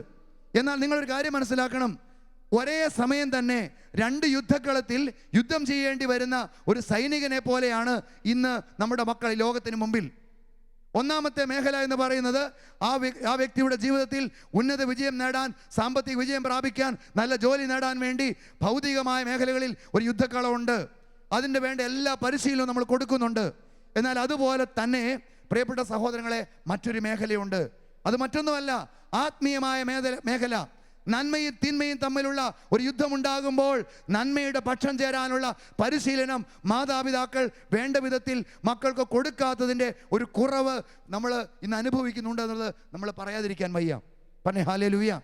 പ്രിയപ്പെട്ട സഹോദരങ്ങളെ, ഇതിനെക്കുറിച്ച് തിമോത്തിയോസിന്റെ 1-ാം ലേഖനത്തിൽ 4-ാം അധ്യായത്തിൻ്റെ 7-8 വാക്യങ്ങളിൽ ദൈവത്തിൻ്റെ പരിശുദ്ധാത്മാവ് ഇങ്ങനെയാണ് വെളിപ്പെടുത്തുക: വ്യർത്ഥവും അർത്ഥശൂന്യവുമായ കെട്ടുകഥകൾ പാടെ ഉപേക്ഷിക്കുക, ദൈവഭക്തിയിൽ പരിശീലനം നേടുക. തുടർന്ന് വചനം പറയുകയാണ്, ശാരീരികമായ പരിശീലനം കൊണ്ട് കുറച്ചൊക്കെ മെച്ചമുണ്ട് എന്ന പ്രയോജനമുണ്ട്, എന്നാൽ ആത്മീയമായ പരിശീലനം എല്ലാം കൊണ്ടും നല്ലതാണ്. എന്നാൽ അത് ഈ ജീവിതത്തെ സംബന്ധിക്കുന്നതും വരാനിരിക്കുന്ന ജീവിതത്തെ സംബന്ധിക്കുന്നതുമായ വാഗ്ദാനങ്ങൾ ഉൾക്കൊള്ളുന്നവയാണ്. പറയാമോ ഹല്ലേലൂയ? സന്തോഷം. ഹല്ലേലൂയ. പ്രിയ മകനെ, മകളെ, നിങ്ങൾ ചിന്തിക്കണം, നമ്മുടെ മക്കൾക്ക് ഏറ്റവും നല്ല എഡ്യൂക്കേഷൻ കൊടുത്ത്, ഏറ്റവും നല്ല ഡ്രസ്സ് വാങ്ങിച്ചു കൊടുത്ത്, ഏറ്റവും നല്ല ഭക്ഷണം വാങ്ങിച്ചു കൊടുത്ത് അവർ IAS-ഉം IPS-ഉം ആകണമെന്നുള്ള ഒരു സ്വപ്നം മാതാപിതാക്കൾക്കുണ്ടെങ്കിൽ, പ്രിയ മാതാപിതാക്കളെ, നിങ്ങൾ ഓർത്തുകൊള്ളുക, ഈ കുഞ്ഞുങ്ങളെ സമ്മാനമായി നൽകിയ ദൈവം തമ്പുരാന് ഒരു സ്വപ്നമുണ്ട് നമ്മുടെ കുഞ്ഞുങ്ങളെക്കുറിച്ച്. ഞാനൊരിക്കൽ ഇങ്ങനെ ക്ലാസ് എടുത്തിട്ട് പുറത്ത് കിടക്കുമ്പോൾ എന്നോട് ആരോ ചോദിച്ചു, അച്ഛാ, നിങ്ങൾ അച്ഛന്മാർക്കൊക്കെ ഈ ദൈവത്തിൻ്റെ സ്വപ്നമൊക്കെ മനസ്സിലാക്കാൻ പറ്റും, ഈ പാവപ്പെട്ട ഞങ്ങൾ അൽമേനികൾ ഞങ്ങൾ എങ്ങനെയാ അച്ഛാ ഈ സ്വപ്നമൊക്കെ മനസ്സിലാക്കുന്നത്? ഞാൻ ചോദിച്ചു, ചേട്ടാ, എന്താ ഇത്? എന്തോ ബൈബിളാന്ന് എനിക്കും അറിയാം. എന്താ ഇത്? എന്നെക്കുറിച്ചും നിങ്ങളുടെ മക്കളെക്കുറിച്ചും പ്രിയപ്പെട്ടവരെ ദൈവത്തിൻ്റെ സ്വപ്നം എഴുതി വെച്ചൊരു പുസ്തകമായത്. മനസ്സിലായോ? എന്നെക്കുറിച്ച്, നിങ്ങളെക്കുറിച്ച്, നമ്മുടെ മക്കളെക്കുറിച്ച് ദൈവത്തിൻ്റെ സ്വപ്നം എഴുതി വെച്ചൊരു പുസ്തകം ഇത്. എടുത്തു വാങ്ങിക്കണം, വായിക്കണം. ഇതിൻ്റെ അകത്ത് പറഞ്ഞിട്ടുണ്ട് എന്താണ് ദൈവത്തിന് നമ്മുടെ മക്കളെക്കുള്ള സ്വപ്നം. പ്രിയപ്പെട്ട മാതാപിതാക്കളെ, വചനം പറയുകയാണ് മലാക്കി പ്രവാചകന്റെ പുസ്തകത്തിൽ 2-ാം അധ്യായത്തിൻ്റെ 15-ാം തിരുവാക്യം, ഏക ശരീരവും ഏക ആത്മാവുമായിട്ടല്ലേ ദൈവം നിങ്ങളെ സൃഷ്ടിച്ചത്. മാതാപിതാക്കളുടെ ചോദ്യം. അടുത്ത വചനം ഇങ്ങനെയാണ് പറയുക, ദൈവഭക്തരായ സന്തതികളെ അല്ലാതെ മറ്റെന്താണ് ഞാൻ നിങ്ങളിൽ നിന്ന് ആവശ്യപ്പെടുന്നത്. പ്രിയപ്പെട്ട മാതാപിതാക്കളെ, സഹോദരങ്ങളെ, ദൈവത്തിൻ്റെ പരിശുദ്ധാത്മാവ് പറയുക, നിന്റെ മകനും മകളും പഠിച്ച് എഞ്ചിനീയറോ ഡോക്ടറോ കളക്ടറോ ആകുന്നത് ദൈവത്തിൻ്റെ പദ്ധതിയുടെ ഭാഗമല്ല. പറ്റുമെങ്കിലാക്കിക്കോ. എന്നാൽ അവൻ എഞ്ചിനീയർ ആയാൽ ദൈവഭക്തനായ എഞ്ചിനീയറായിട്ട് മാറട്ടെ. അവൻ ഡോക്ടറായാൽ ദൈവഭക്തിയായ ഡോക്ടറായിട്ട് മാറട്ടെ. അവനൊരു കൃഷിക്കാരനായാൽ ദൈവഭക്തനായ കൃഷിക്കാരനായിട്ട് മാറട്ടെ. അവനൊരു ബിസിനസ്സുകാരനായാൽ നേറും നിറയുമുള്ള ഒരു നല്ല ബിസിനസ്സുകാരനായി ദൈവഭക്തനായ ഒരു മനുഷ്യനായിട്ട് മാറട്ടെ. ബൈബിൾ പറയാണ്, നിന്റെ മകനും മകളും പഠിച്ച ആരായാലും ദൈവഭക്തരായ സന്തതികളെ അല്ലാതെ മറ്റെന്താണ് ഞാൻ നിങ്ങളിൽ നിന്ന് ആവശ്യപ്പെടുന്നത്. പറയാമോ? ഹല്ലേലൂയ. സന്തോഷം. ഹല്ലേലൂയ. വളരെയേരം ഉയർത്തി ഒരു 3 തവണ ഉറക്കെ ഹല്ലേലൂയ പറ. ജീവനോടെ പറ. ഒരിക്കൽ കൂടി. പ്രിയപ്പെട്ട മക്കളെ, ഇതാണ് ഓരോ അപ്പനും അമ്മയും മനസ്സിലാക്കേണ്ടത്. എൻ്റെ മകനെ മകളെ പഠിപ്പിച്ച് ഉന്നത സ്ഥാനങ്ങൾ എത്തിക്കുന്നതിന് മുമ്പ് ഈ മക്കളെ ദൈവഭക്തിയിൽ പരിശീലിപ്പിക്കണം. ഇന്ന് കേരളത്തിലുള്ള മാതാപിതാക്കൾ ഒരു പൊട്ടത്തര നിലക്കറി കിടക്കുക. എന്താണെന്നറിയാവോ? നമ്മുടെ മക്കൾ വിദേശത്ത് പോയി പഠിച്ചാലേ രക്ഷപ്പെടുകയുള്ളൂ. പ്രിയപ്പെട്ടവരെ, ഒരു കുഞ്ഞ് ജനിക്കുമ്പോൾ തൊട്ട് ഒറ്റ ചിന്തയേ ഉള്ളൂ, മക്കളെ പഠിച്ചോണം, എഞ്ചിനീയർ ആയിക്കോണം, ഡോക്ടർ ആയിക്കോണം. ഇങ്ങനെ ഡോക്ടറാകാൻ വേണ്ടി പഠിച്ച് ആ മാതാപിതാക്കളുടെ കഴിവാണ് മക്കളും ചിന്തിക്കുകയൊന്നുമില്ല. അവസാനം ഇവിടെ എങ്ങും കിട്ടാതെ വരുമ്പോൾ ഉടനെ പറയും, ദേ അവിടെ പുറത്ത് വളരെ എളുപ്പമാണ്, 25 ലക്ഷത്തിന് MBBS കയറ്റി വിട്ടേക്കാം. അങ്ങനെ പ്രിയപ്പെട്ട സഹോദരങ്ങളെ, നമ്മുടെ മക്കളെ ഇന്ന് പലരും കയറ്റിവിടുക പുറത്തേക്ക്, വിദേശ രാജ്യങ്ങളിലേക്ക്. അങ്ങനെ കയറ്റിവിട്ടിട്ട് അവസാനം അവർ ഡിഗ്രി പഠിച്ച് തിരിച്ചു വരും, ഉറപ്പാ. പക്ഷേ അതിൽ വരുന്നതിൽ അനേകം പേര് ആത്മാവ് നഷ്ടപ്പെട്ടാ വരുന്നുള്ള കാര്യം മാതാപിതാക്കളെ നിങ്ങൾ അറിയണം. നിങ്ങൾ ആരും തെറ്റിദ്ധരിക്കരുത്. പുറത്തു പോയി പഠിക്കുന്നവരെല്ലാം മോശക്കാരാണെന്നല്ല ഞാൻ പറയുന്നത്. ശ്രദ്ധിച്ച് കേൾക്കുക പ്രിയപ്പെട്ട മക്കളെ, ഇത് ഒരു വലിയ ആത്മീയ സത്യമാണ്. കാരണം ഈ ഒരു സാഹചര്യത്തിൽ നിന്ന് പെട്ടെന്ന് ദൈവവിശ്വാസം ഒരു നാട്ടിലേക്ക് ചെന്ന് കഴിഞ്ഞാൽ അവിടെ അവർ കാണുന്നതെന്നറിയാമോ? കാണുന്നത് വല്ലതും മ്ലേച്ഛകരമായ കാര്യങ്ങൾ. ചോദിക്കാനും പറയാനും ആരുമില്ല, പള്ളിയില്ല, പട്ടക്കാരനില്ല, എന്തുമാകാം, എല്ലാത്തിനും സ്വാതന്ത്ര്യം. അറിഞ്ഞോ അറിയാതെയോ ഈ മക്കൾ പാപത്തിൻ്റെ പടുകുഴിയിലേക്ക് വീണാൽ അവരെ കുറ്റം പറയാൻ നമുക്കാവില്ല. പ്രിയപ്പെട്ടവരെ, ലോകം മുഴുവൻ നേടിയാലും ആത്മാവ് നഷ്ടപ്പെട്ടാൽ എന്ത് പ്രയോജനമെന്ന് മത്തായി 16:26 ചോദിക്കുന്ന വചനം മാതാപിതാക്കളുടെ ഹൃദയങ്ങളിൽ സ്പർശിക്കണം. ഞാൻ ഇതിനെതിരായിട്ട് പറയുകയല്ല, പക്ഷെ ഒരു കാര്യം നിങ്ങൾ ഓർത്തോണം, ഇതിനെക്കുറിച്ച് പോലും ദൈവത്തിൻ്റെ വചനം വർഷങ്ങൾക്കും അപ്പുറത്ത് ബൈബിളിൽ കുറിച്ച് വെച്ച കാര്യം എത്ര പേർക്കറിയാം? പ്രിയപ്പെട്ട സഹോദരങ്ങളെ, തോബിത്തിൻ്റെ പുസ്തകത്തിൽ 5-ാം അധ്യായത്തിൽ 17-ാമത്തെ തിരുവാക്യത്തിൽ അവിടെ നമ്മൾ വായിക്കുകയാണ്, അപ്പോൾ അവൻ്റെ അമ്മ അന്ന കരഞ്ഞുകൊണ്ട് ഇങ്ങനെ പറഞ്ഞു, എന്തിനാണ് നമ്മുടെ കുഞ്ഞിനെ ഇത്രയും ദൂരേക്ക് അയച്ചത്? അവൻ നമുക്കൊരു താങ്ങാകുമായിരുന്നില്ലേ? പണമല്ല പ്രധാനം, അവൻ നമ്മുടെ മക്കളെക്കാൾ വിലപ്പെട്ടതുമല്ല. കർത്താവ് തരുന്ന ജീവിത സാഹചര്യങ്ങൾ കൊണ്ട് ജീവിച്ചാൽ പോരെ.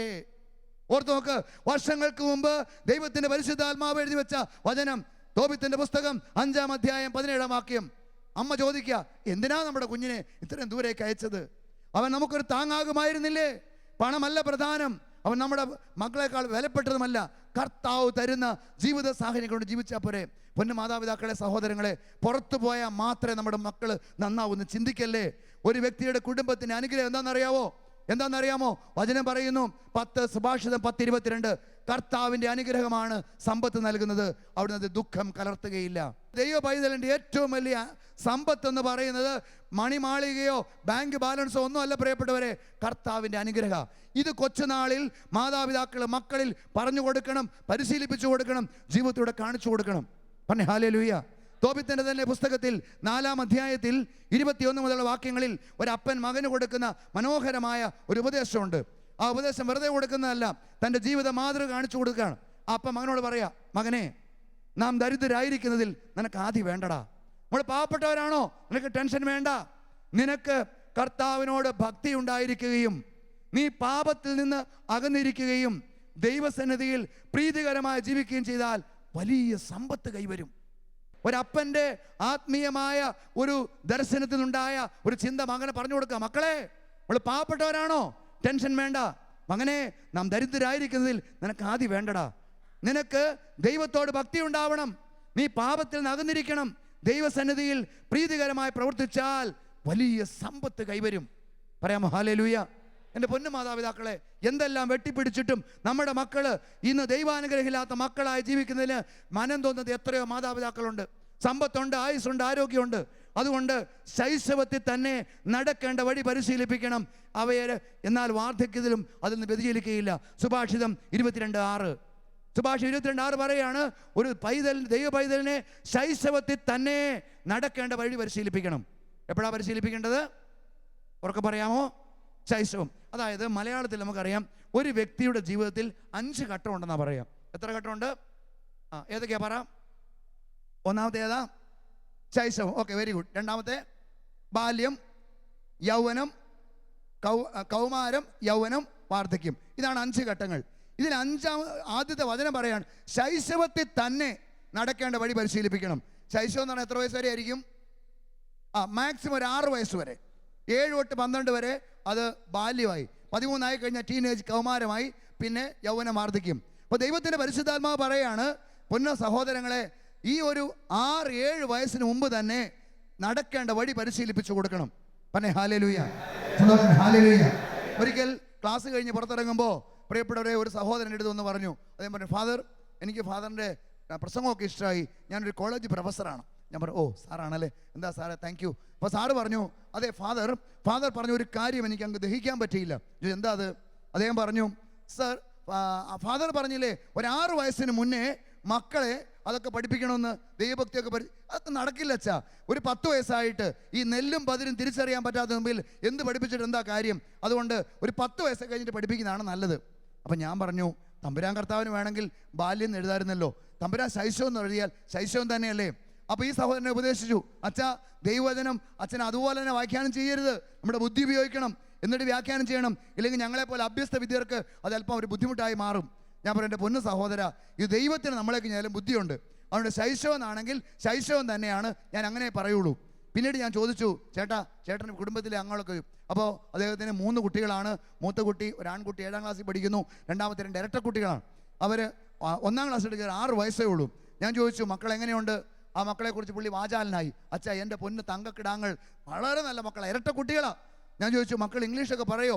ഏതോ ഒരു വലിയ ഇംഗ്ലീഷ് സ്കൂൾ. എൻ്റെ അച്ഛാ പറയുമെന്ന് ഇംഗ്ലീഷുകാർ തോക്കിട്ടിരിക്കും, അതുപോലത്തെ ഇംഗ്ലീഷാണ്. അങ്ങനെ വാചാലമായി സംസാരിക്കും. ഞാൻ പറഞ്ഞു, ചേട്ടാ ഒരു മിനിറ്റ്, ഈ 6 വയസ്സുള്ള കുഞ്ഞിന് ഒരു പരിചയമില്ലാത്ത ഇംഗ്ലീഷ് ഭാഷയിൽ ആടാനും പാടാനും അറിയാം. ഈ മക്കൾ സ്കൂളിൽ പോയി കഴിഞ്ഞാൽ കൃത്യം ബെല്ലടിച്ച് കഴിഞ്ഞാൽ ചുണ്ടത്ത് വിരലും വെച്ചിരിക്കും. രാവിലെ 9 മണി മുതൽ വൈകുന്നേരം 4 മണി വരെ ഈ മക്കൾക്ക് ഒരു പ്രശ്നവും ഇല്ല. ടീച്ചർമാർ പറയുന്നത് അതേപടി അനുസരിക്കും, നിശബ്ദമായിട്ടിരുന്നോളും. എന്തുകൊണ്ടാണ് ഈ മക്കൾ പള്ളിയിൽ വന്നാൽ വീട്ടിൽ സന്ധ്യാപം മുട്ടുകുത്തുമ്പോൾ ഒരു 25 മിനിറ്റ് നിങ്ങളുടെ അടുത്ത് ഇരിക്കാൻ പറ്റാത്തത്? എന്തുകൊണ്ടാണ് ഈ മക്കൾ പള്ളിയിൽ പോയി കഴിഞ്ഞാൽ അവർക്ക് 1 മണിക്കൂർ അവിടെ ഇരിക്കാൻ പറ്റാത്തത്? സ്കൂളിൽ ചെല്ലുമ്പോൾ ഈ മക്കൾ ഒരേ സ്വഭാവം കാണിക്കുന്നു, പള്ളിയിൽ വരുമ്പം വേറൊരു സ്വഭാവം കാണിക്കുന്നു. എന്താ കാരണം? പൊന്നു മാതാപിതാക്കളെ, സഹോദരങ്ങളെ, മറ്റൊന്നുമല്ല, ആ മക്കൾക്ക് വേണ്ട രീതിയിൽ ദൈവഭക്തിയുടെ പരിശീലനം കൊടുത്തിട്ടില്ല. പ്രിയപ്പെട്ട സഹോദരങ്ങളെ, മക്കൾ വഴിതെറ്റതിനെ കുറിച്ച് ചിന്തിക്കുമ്പോൾ മൂന്നാമതായിട്ട് ദൈവത്തിൻ്റെ പരിശുദ്ധാത്മാവ് എനിക്ക് പറഞ്ഞൊരു കാര്യം, ഇന്ന് മാതാപിതാക്കളുടെ ദുർമാതൃകകളാണ് മക്കളെ ഒരു പരിധിവരെ വഴിതെറ്റിക്കുന്നത്. പറയാം ഹല്ലേലൂയ. വൈദ്യശാസ്ത്രം പറയുന്നു, മാതാപിതാക്കളുടെ സ്വഭാവ പ്രത്യേകതകൾ ജീനുകളിലൂടെ മക്കളിലേക്ക് കടന്നു വരും. നിന്റെ അപ്പനും അമ്മയും നല്ല പാട്ടുകാരും ഡാൻസുകാരും സ്പോർട്സുകാരും ആണെങ്കിൽ അതിൻ്റെ കൃപ മക്കളിലുണ്ടാവും. എന്നാൽ അപ്പനും അമ്മയും, പ്രിയപ്പെട്ട സഹോദരങ്ങളെ, ദൈവ ഭയമില്ലാതെ ദൈവനിഷേധ പിടിയിൽ അവർന്നവരാണെങ്കിൽ അതിൻ്റെ ബന്ധനം അവരുടെ കുടുംബങ്ങളുണ്ടാവും, സംശയം വേണ്ട. ഞാൻ ഒരു സംഭവം നിങ്ങളോട് പറയാം. പ്രിയപ്പെട്ടവരെ, ഞാൻ അട്ടപ്പാടിയിലായിരുന്ന സമയത്ത് കോയമ്പത്തൂരിൽ നിന്ന് റോബിൻ എന്നൊരു ചെറുപ്പക്കാരനെ, ഞാൻ പേരും സ്ഥലമൊക്കെ മാറ്റി പറയുകയാണ്, ഒരു ചെറുപ്പക്കാരനെ പിടിച്ചു കെട്ടി അവിടെ കൊണ്ടുവന്നു. പ്രിയപ്പെട്ട സഹോദരങ്ങളെ, എഞ്ചിനീയറിങ്ങിന് അവൻ വർഷങ്ങളായി പഠിച്ചുകൊണ്ടിരിക്കുന്നു, അവന് വിജയിക്കാൻ പറ്റുന്നില്ല. മാത്രമല്ല ലഹരി പദാർത്ഥങ്ങൾ ഇഞ്ചക്ട് ചെയ്ത് അവനതിൻ്റെ ലഹരിക്ക് അടിമയായി കിടക്കുക. പിടിച്ചു കെട്ടിയാണ് കൊണ്ടുവന്നത്. അവിടെ ഒന്ന് ഒരു ദിവസം ബോധം ഉണ്ടായിരുന്നില്ല. ബഹുമാനപ്പെട്ട സേവർഖാൻ മട്ടാച്ചനോട് പറഞ്ഞു, അച്ഛാ, സമയം കിട്ടുമ്പോൾ അയാളോടൊന്ന് ഇവൻ ബോധം വരുമെന്ന് സംസാരിക്കണം. ഞാൻ ഈ മകനോട് സംസാരിച്ചു തുടങ്ങി. പിറ്റത്തെ ദിവസം ഞാൻ ചോദിച്ചു, മോനെ റോബിൻ, നിനക്ക് എന്തു പറ്റി? നീ എന്താ ഇങ്ങനെയായിപ്പോയത്? അവനോട് കാര്യം പറഞ്ഞു. അച്ഛൻ അറിയോ, 3 വയസ്സുള്ളപ്പം എൻ്റെ അപ്പനും അപ്പൂപ്പനും എൻ്റെ നാവിൽ ആദ്യമായിട്ട് തെങ്ങുകൾ ഒഴിച്ചു തന്നു. വീട്ടിൽ പനചെത്തുമായിരുന്നു. പനചെത്തുമ്പോൾ കിട്ടുന്ന പങ്ക്, ആ പങ്ക് കൊച്ചുകുട്ടിയുടെ ആരോഗ്യത്തിന് നല്ലതാണെന്ന് പറഞ്ഞുകൊണ്ട് 3ാമത്തെ വയസ്സിൽ എൻ്റെ നാവിൽ ഒഴിച്ചു തന്നു. 8 വയസ്സുള്ളപ്പം ഞാൻ എൻ്റെ അപ്പൻ്റെ വിദേശ മദ്യം കട്ടുപിടിച്ചു. ഇന്ന് അവൻ പറയാണ്, എനിക്ക് ലഹരി പദാർത്ഥങ്ങളില്ലാതെ ജീവിക്കാൻ പറ്റില്ല. പ്രിയപ്പെട്ട സഹോദരങ്ങളെ, അപ്പനും അമ്മയും കണ്ണീരൊഴുക്കുക. ആരോട് പറയും? ഇന്ന് പ്രിയപ്പെട്ട മാതാപിതാക്കളെ, നിങ്ങൾ മദ്യപിച്ചും പള്ളിയിൽ കയറാതെയും ദൈവകാര്യങ്ങൾക്ക് നിഷേധിച്ച് നടക്കുമ്പോൾ ഓർത്തോ, നിങ്ങളെ കണ്ടു വളരുന്ന ഒരു തലമുറയുണ്ട്. ഇന്ന് മാതാപിതാക്കൾ, നിങ്ങളുടെ ഉപദേശം കൊണ്ട് കാര്യമില്ല, നിങ്ങൾക്ക് ഉപദേശം കൊണ്ട് കാര്യമില്ല. മാതാപിതാക്കളെ ഇന്ന് ഉപദേശിക്കാൻ മിടുക്കരാ. മക്കളോട് പറയും, മക്കളെ പള്ളിയിൽ പൊക്കോണം, കൈ പിടിച്ചോണം, അവിടെ മുന്നോട്ട് കയറി നിൽക്കണം, ഇതൊക്കെ പറയും. എന്നിട്ട് നിങ്ങൾ എന്താ ചെയ്യുന്നത്? മാതാപിതാക്കൾ എന്താ കാണിച്ചു കൊടുക്കുന്നത്? അവരേറ്റവും പുറകിൽ കുർബാനയുടെ ഒരു പകുതി മുക്കാലായിട്ട് വരും. ആ മോണ്ടളത്തിലും അവിടെ ഇവിടെ ട്രാഫിക് പോലീസ് ഡ്യൂട്ടിക്ക് നിൽക്കുന്ന പോലെ നിൽക്കും. എന്നിട്ടോ വിശുദ്ധ കുർബാന വിശുദ്ധ ജനത്തിലുള്ളതാണെന്ന് വിചാരിച്ചും പറയുമ്പോൾ, ഓ ഇതൊന്നും സ്വീകരിക്കാനുള്ള യോഗ്യത എനിക്കില്ലേ എന്ന് പറഞ്ഞ് തമ്പുരാൻ നിന്ന് 2 വീലറോ 4 വീലറോ ഉണ്ടെങ്കിൽ അതും എടുത്തുകൊണ്ട് കശാപ്പ് ശാലയിലേക്കും ചായക്കടയിലേക്ക് ഓടുന്ന പ്രിയ സഹോദര, നിന്റെ മക്കൾ ഇന്നല്ലെങ്കിൽ നാളെ അതേ പാതയിലൂടെ നടന്ന് അവർ നശിക്കും. സംശയം വേണ്ട. ഇത് വചനം പറയുകയാണ്. പ്രഭാഷകന്റെ പുസ്തകം 27-ാം അധ്യായം 3-ാം തിരുവാക്യം. പ്രഭാഷകൻ 27:3. ദൈവഭക്തിയിൽ ദൃഢതയും തീഷ്ണതയും ഇല്ലാത്തവന്റെ ഭവനം അതിവേഗം നശിക്കും. ഇത് ദൈവത്തിന്റെ വചനമാ. പ്രിയപ്പെട്ടവരെ, പ്രഭാഷകന്റെ പുസ്തകത്തിൽ 16-ാം അധ്യായത്തിൽ 1 മുതലുള്ള വാക്യങ്ങളിൽ വചനം പറയുന്നു, കൊള്ളരുതാത്ത മക്കളുടെ കൂട്ടത്തെ ആഗ്രഹിക്കരുത്. കൊള്ളരുതാത്ത മക്കളുടെ കൂട്ടത്തെ ആഗ്രഹിക്കരുത്. ദൈവഭയമില്ലാത്ത മക്കൾ പുത്രന്മാർ പെരുകുമ്പോൾ ആനന്ദിക്കുകയും അരുത്. ദൈവഭയമില്ലാത്ത പുത്രന്മാർ പെരുകുമ്പോൾ ആനന്ദിക്കരുത്. അവരുടെ ദീർഘായുസ്സിലും ശക്തിയിലും നീ പ്രതീക്ഷ അർപ്പിക്കണ്ട. വചനം പറയാണ്, ദൈവഭയമില്ലാത്ത 1000 പേരെക്കാൾ ദൈവഭയമുള്ള ഒരൊറ്റ മതി കുടുംബത്തിന്. വീണ്ടും വചനം പറയുന്നു, ദൈവഭയമില്ലാത്ത മക്കൾ ജനിക്കുന്നതിനേക്കാൾ ഭേദം മക്കളില്ലാതെ ജീവിക്കുന്നത്. പറയാമോ ഹല്ലേലൂയ? ബൈബിൾ എടുത്ത് വായിക്കണം മക്കളെ. എത്ര മനോഹരമായിട്ടാണ് ബൈബിൾ ഓരോ കാര്യം പറഞ്ഞു വെച്ചിരിക്കുക. എൻ്റെ പൊന്നു മാതാപിതാക്കളെ, സഹോദരങ്ങളെ, നമ്മൾ ജീവിക്കുന്ന ലോകം, ഈ ലോകത്തിൽ എല്ലാം വെട്ടിപ്പിടിക്കാനും എല്ലാം നേടിയെടുക്കാനും സ്ഥാനമാനങ്ങൾ നേടാനും കാശുണ്ടാക്കാനും സമ്പാദിക്കാനും മാത്രം പഠിപ്പിക്കുന്ന ലോക. ആ ലോകത്തിൽ മാതാപിതാക്കൾ നല്ല മാതൃകകളായി ജീവിക്കുമ്പോഴാണ് ആ മക്കൾക്ക് അനുഗ്രഹമായി മാറുക. ഞാൻ ഓർക്കുന്നു, ഒരിക്കലും ഞാൻ കൊല്ലത്ത് ചെല്ലുന്ന സമയത്ത് എന്നെ കാണാൻ വേണ്ടി ഒരു ഗവൺമെൻറ് ഒരു ഓഫീസർ വന്നു. ഒരു മന്ത്രിയുടെ റാങ്കുള്ള ഗവൺമെൻറ് ഓഫീസർ, ഞാൻ പേര് വെളിപ്പെടുത്താൻ ആഗ്രഹിക്കുന്നില്ല.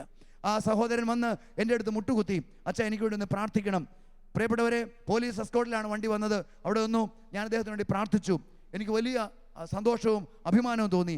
ആ സഹോദരനോട് പറഞ്ഞു, അച്ഛാ ഞാനൊരു മന്ത്രി റാങ്കിലുള്ള ഒരു ഓഫീസറാണ്, പക്ഷേ അച്ഛനറിയോ 1996 മുതൽ ഇന്ന് വരെ ഞാൻ ഒരിക്കൽ പോലും ഒരു കുർബാന മിസ് ചെയ്തിട്ടില്ല.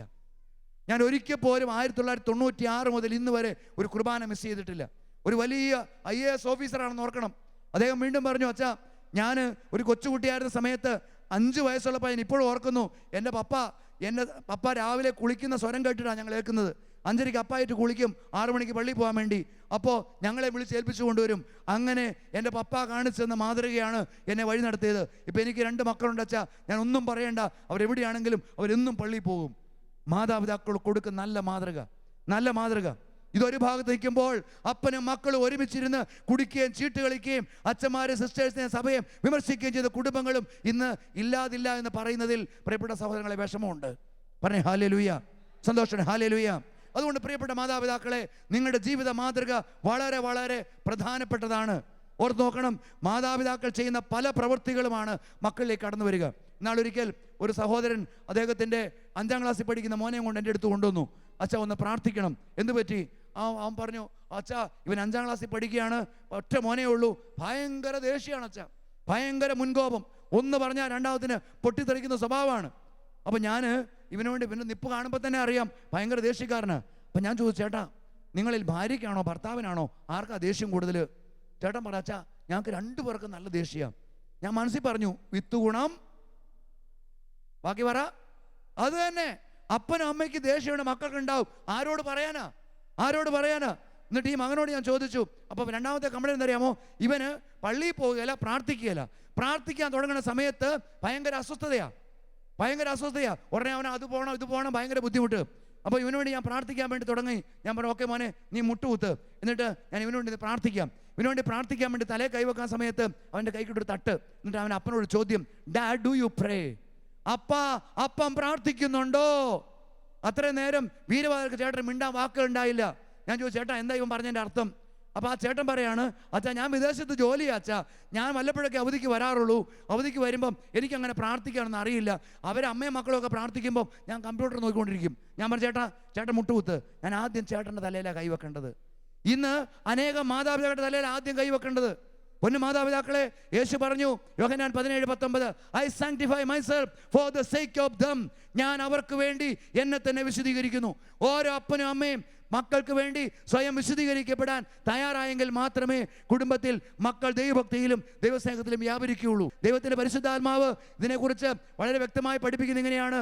നിയമാവർത്തന പുസ്തകത്തിൽ 6-ാം അധ്യായത്തിലേക്ക് കടന്നു വരുമ്പോൾ 6-ാമത്തെ വാക്യത്തിൽ വചനം പറയുന്നു, ഞാൻ ഇന്ന് കൽപ്പിക്കുന്ന ഈ വചനങ്ങൾ നിങ്ങളുടെ ഹൃദയത്തിൽ ഉണ്ടായിരിക്കണം. ജാഗരൂകതയോടെ അവ നിങ്ങളുടെ മക്കളെ പഠിപ്പിക്കണം. പറയാമോ ഹല്ലേലൂയ? വീണ്ടും വചനം പറയുകയാണ്, പ്രിയപ്പെട്ടവരെ, അത് നിസ്സാര കാര്യം. അത് നീ കിടക്കുമ്പോഴും എഴുന്നേൽക്കുമ്പോഴും യാത്ര ചെയ്യുമ്പോഴും എല്ലാം നീ ദൈവവചനം നീ ധ്യാനിക്കണം. മക്കളെ പഠിപ്പിച്ചു കൊടുക്കണം. ജാഗരൂകതയോടെ നിങ്ങളുടെ മക്കളെ പഠിപ്പിക്കണം. കൊച്ചു പ്രായത്തിൽ തന്നെ നടക്കേണ്ട വഴി നമ്മൾ പഠിപ്പിച്ച് കൊടുത്തേ മതിയാവും. വീണ്ടും നിയമാവർത്തന പുസ്തകത്തിന് 32-ാം അധ്യായത്തിൽ 46-47 വാക്യങ്ങൾ, ഞാൻ ഇന്ന് കൽപ്പിച്ചിരിക്കുന്ന ഈ നിയമത്തിലെ ഓരോ വാക്കും ശ്രദ്ധാപൂർവം പാലിക്കാൻ നിങ്ങളുടെ മക്കളെ പഠിപ്പിക്കേണ്ടതിന് നിങ്ങൾ അവിടെ ഹൃദയത്തിൽ സംഗ്രഹിക്കണം. പറഞ്ഞു ഹല്ലേലൂയ. എന്തെന്നാൽ ഇത് നിസ്സാരമായ കാര്യമല്ല. ഈ പറയുന്ന ദൈവത്തിൻ്റെ വചനവും ആത്മീയ കാര്യങ്ങളും മക്കളെ പഠിപ്പിക്കാൻ തക്ക വിധത്തിൽ നിങ്ങളുടെ ഹൃദയങ്ങളിൽ എഴുതി വെക്കണമെന്നാണ് ദൈവത്തിൻ്റെ പരിശുദ്ധാത്മാ പറയുക. പറയാമോ ഹല്ലേലൂയ? വളരെമായിട്ടൊന്ന് സ്തുതിച്ചാട്ടെ. ഹല്ലേലൂയ. ക്ഷീണം മാറട്ടെ. കരങ്ങൾ ഉയർത്തി ഉറക്കെ ഒന്ന് സ്തുതിച്ചേ. യേശുവേ എന്ന് വിളിക്കാമോ? Hallelujah, hallelujah. പോരാ പോരാ പോരാ, സ്വരമുയരട്ടെ, അതിനെ തുറക്കട്ടെ. ഓ ദൈവമേ, ഞങ്ങളുടെ കുടുംബങ്ങളിലുള്ള മക്കൾക്ക് വേണ്ടി പ്രാർത്ഥിക്കുന്നു, മാതാപിതാക്കൾക്ക് വേണ്ടി പ്രാർത്ഥിക്കുന്നു. ദൈവത്തിന്റെ പരിശുദ്ധാത്മാവ് ഇപ്പോൾ സ്പർശിക്കട്ടെ. ഹല്ലേലൂയ, ഹല്ലേലൂയ, ഹല്ലേലൂയ, ഹല്ലേലൂയ. യേശുവേ ആരാധന, യേശുവേ നന്ദി. Price the Lord. വളരെമായിരത്തി രണ്ടും ഉറക്കെ ഹല്ലേലൂയ പറ. ജീവനോടെ പറ. കരങ്ങൾ താഴ്ത്താം. പ്രിയപ്പെട്ട സഹോദരങ്ങളെ, ജോബിന്റെ പുസ്തകത്തിൽ 1-ാം അധ്യായത്തിൽ അതിൻ്റെ 5-ാമത്തെ വാക്യം എങ്ങനെയാണ് പഠിപ്പിക്കുക എന്താണെന്നറിയാമോ? ജോബിന്റെ മക്കള് കൂട്ടുകാരുടെ കൂടെ സൽക്കാരത്തിന് പോകും പുറത്ത്.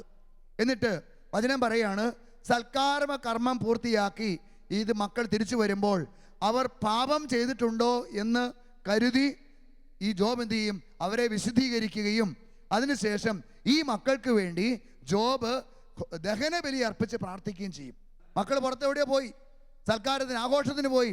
ആഘോഷത്തിന് പോയിട്ട് തിരിച്ചു വരുമ്പോൾ അപ്പം ചിന്തിക്കുക, ഈ മക്കൾ ഒരുപക്ഷെ അന്ന് പോയി പാപം ചെയ്തിട്ടുണ്ടാവാം എന്ന് കരുതി ഈ മക്കളെ വിശുദ്ധീകരിച്ച് അവർക്ക് വേണ്ടി പ്രിയപ്പെട്ട ഒരു ദഹന ബലി അർപ്പിച്ച് പ്രാർത്ഥിക്കുന്ന ജോബിൻ്റെ ചിത്രം 1-ാം പുസ്തകത്തിൽ 1-ാം അധ്യായത്തിൽ നമ്മൾ കാണുകയാണ്. എന്താ ഇതിൻ്റെ അർത്ഥം?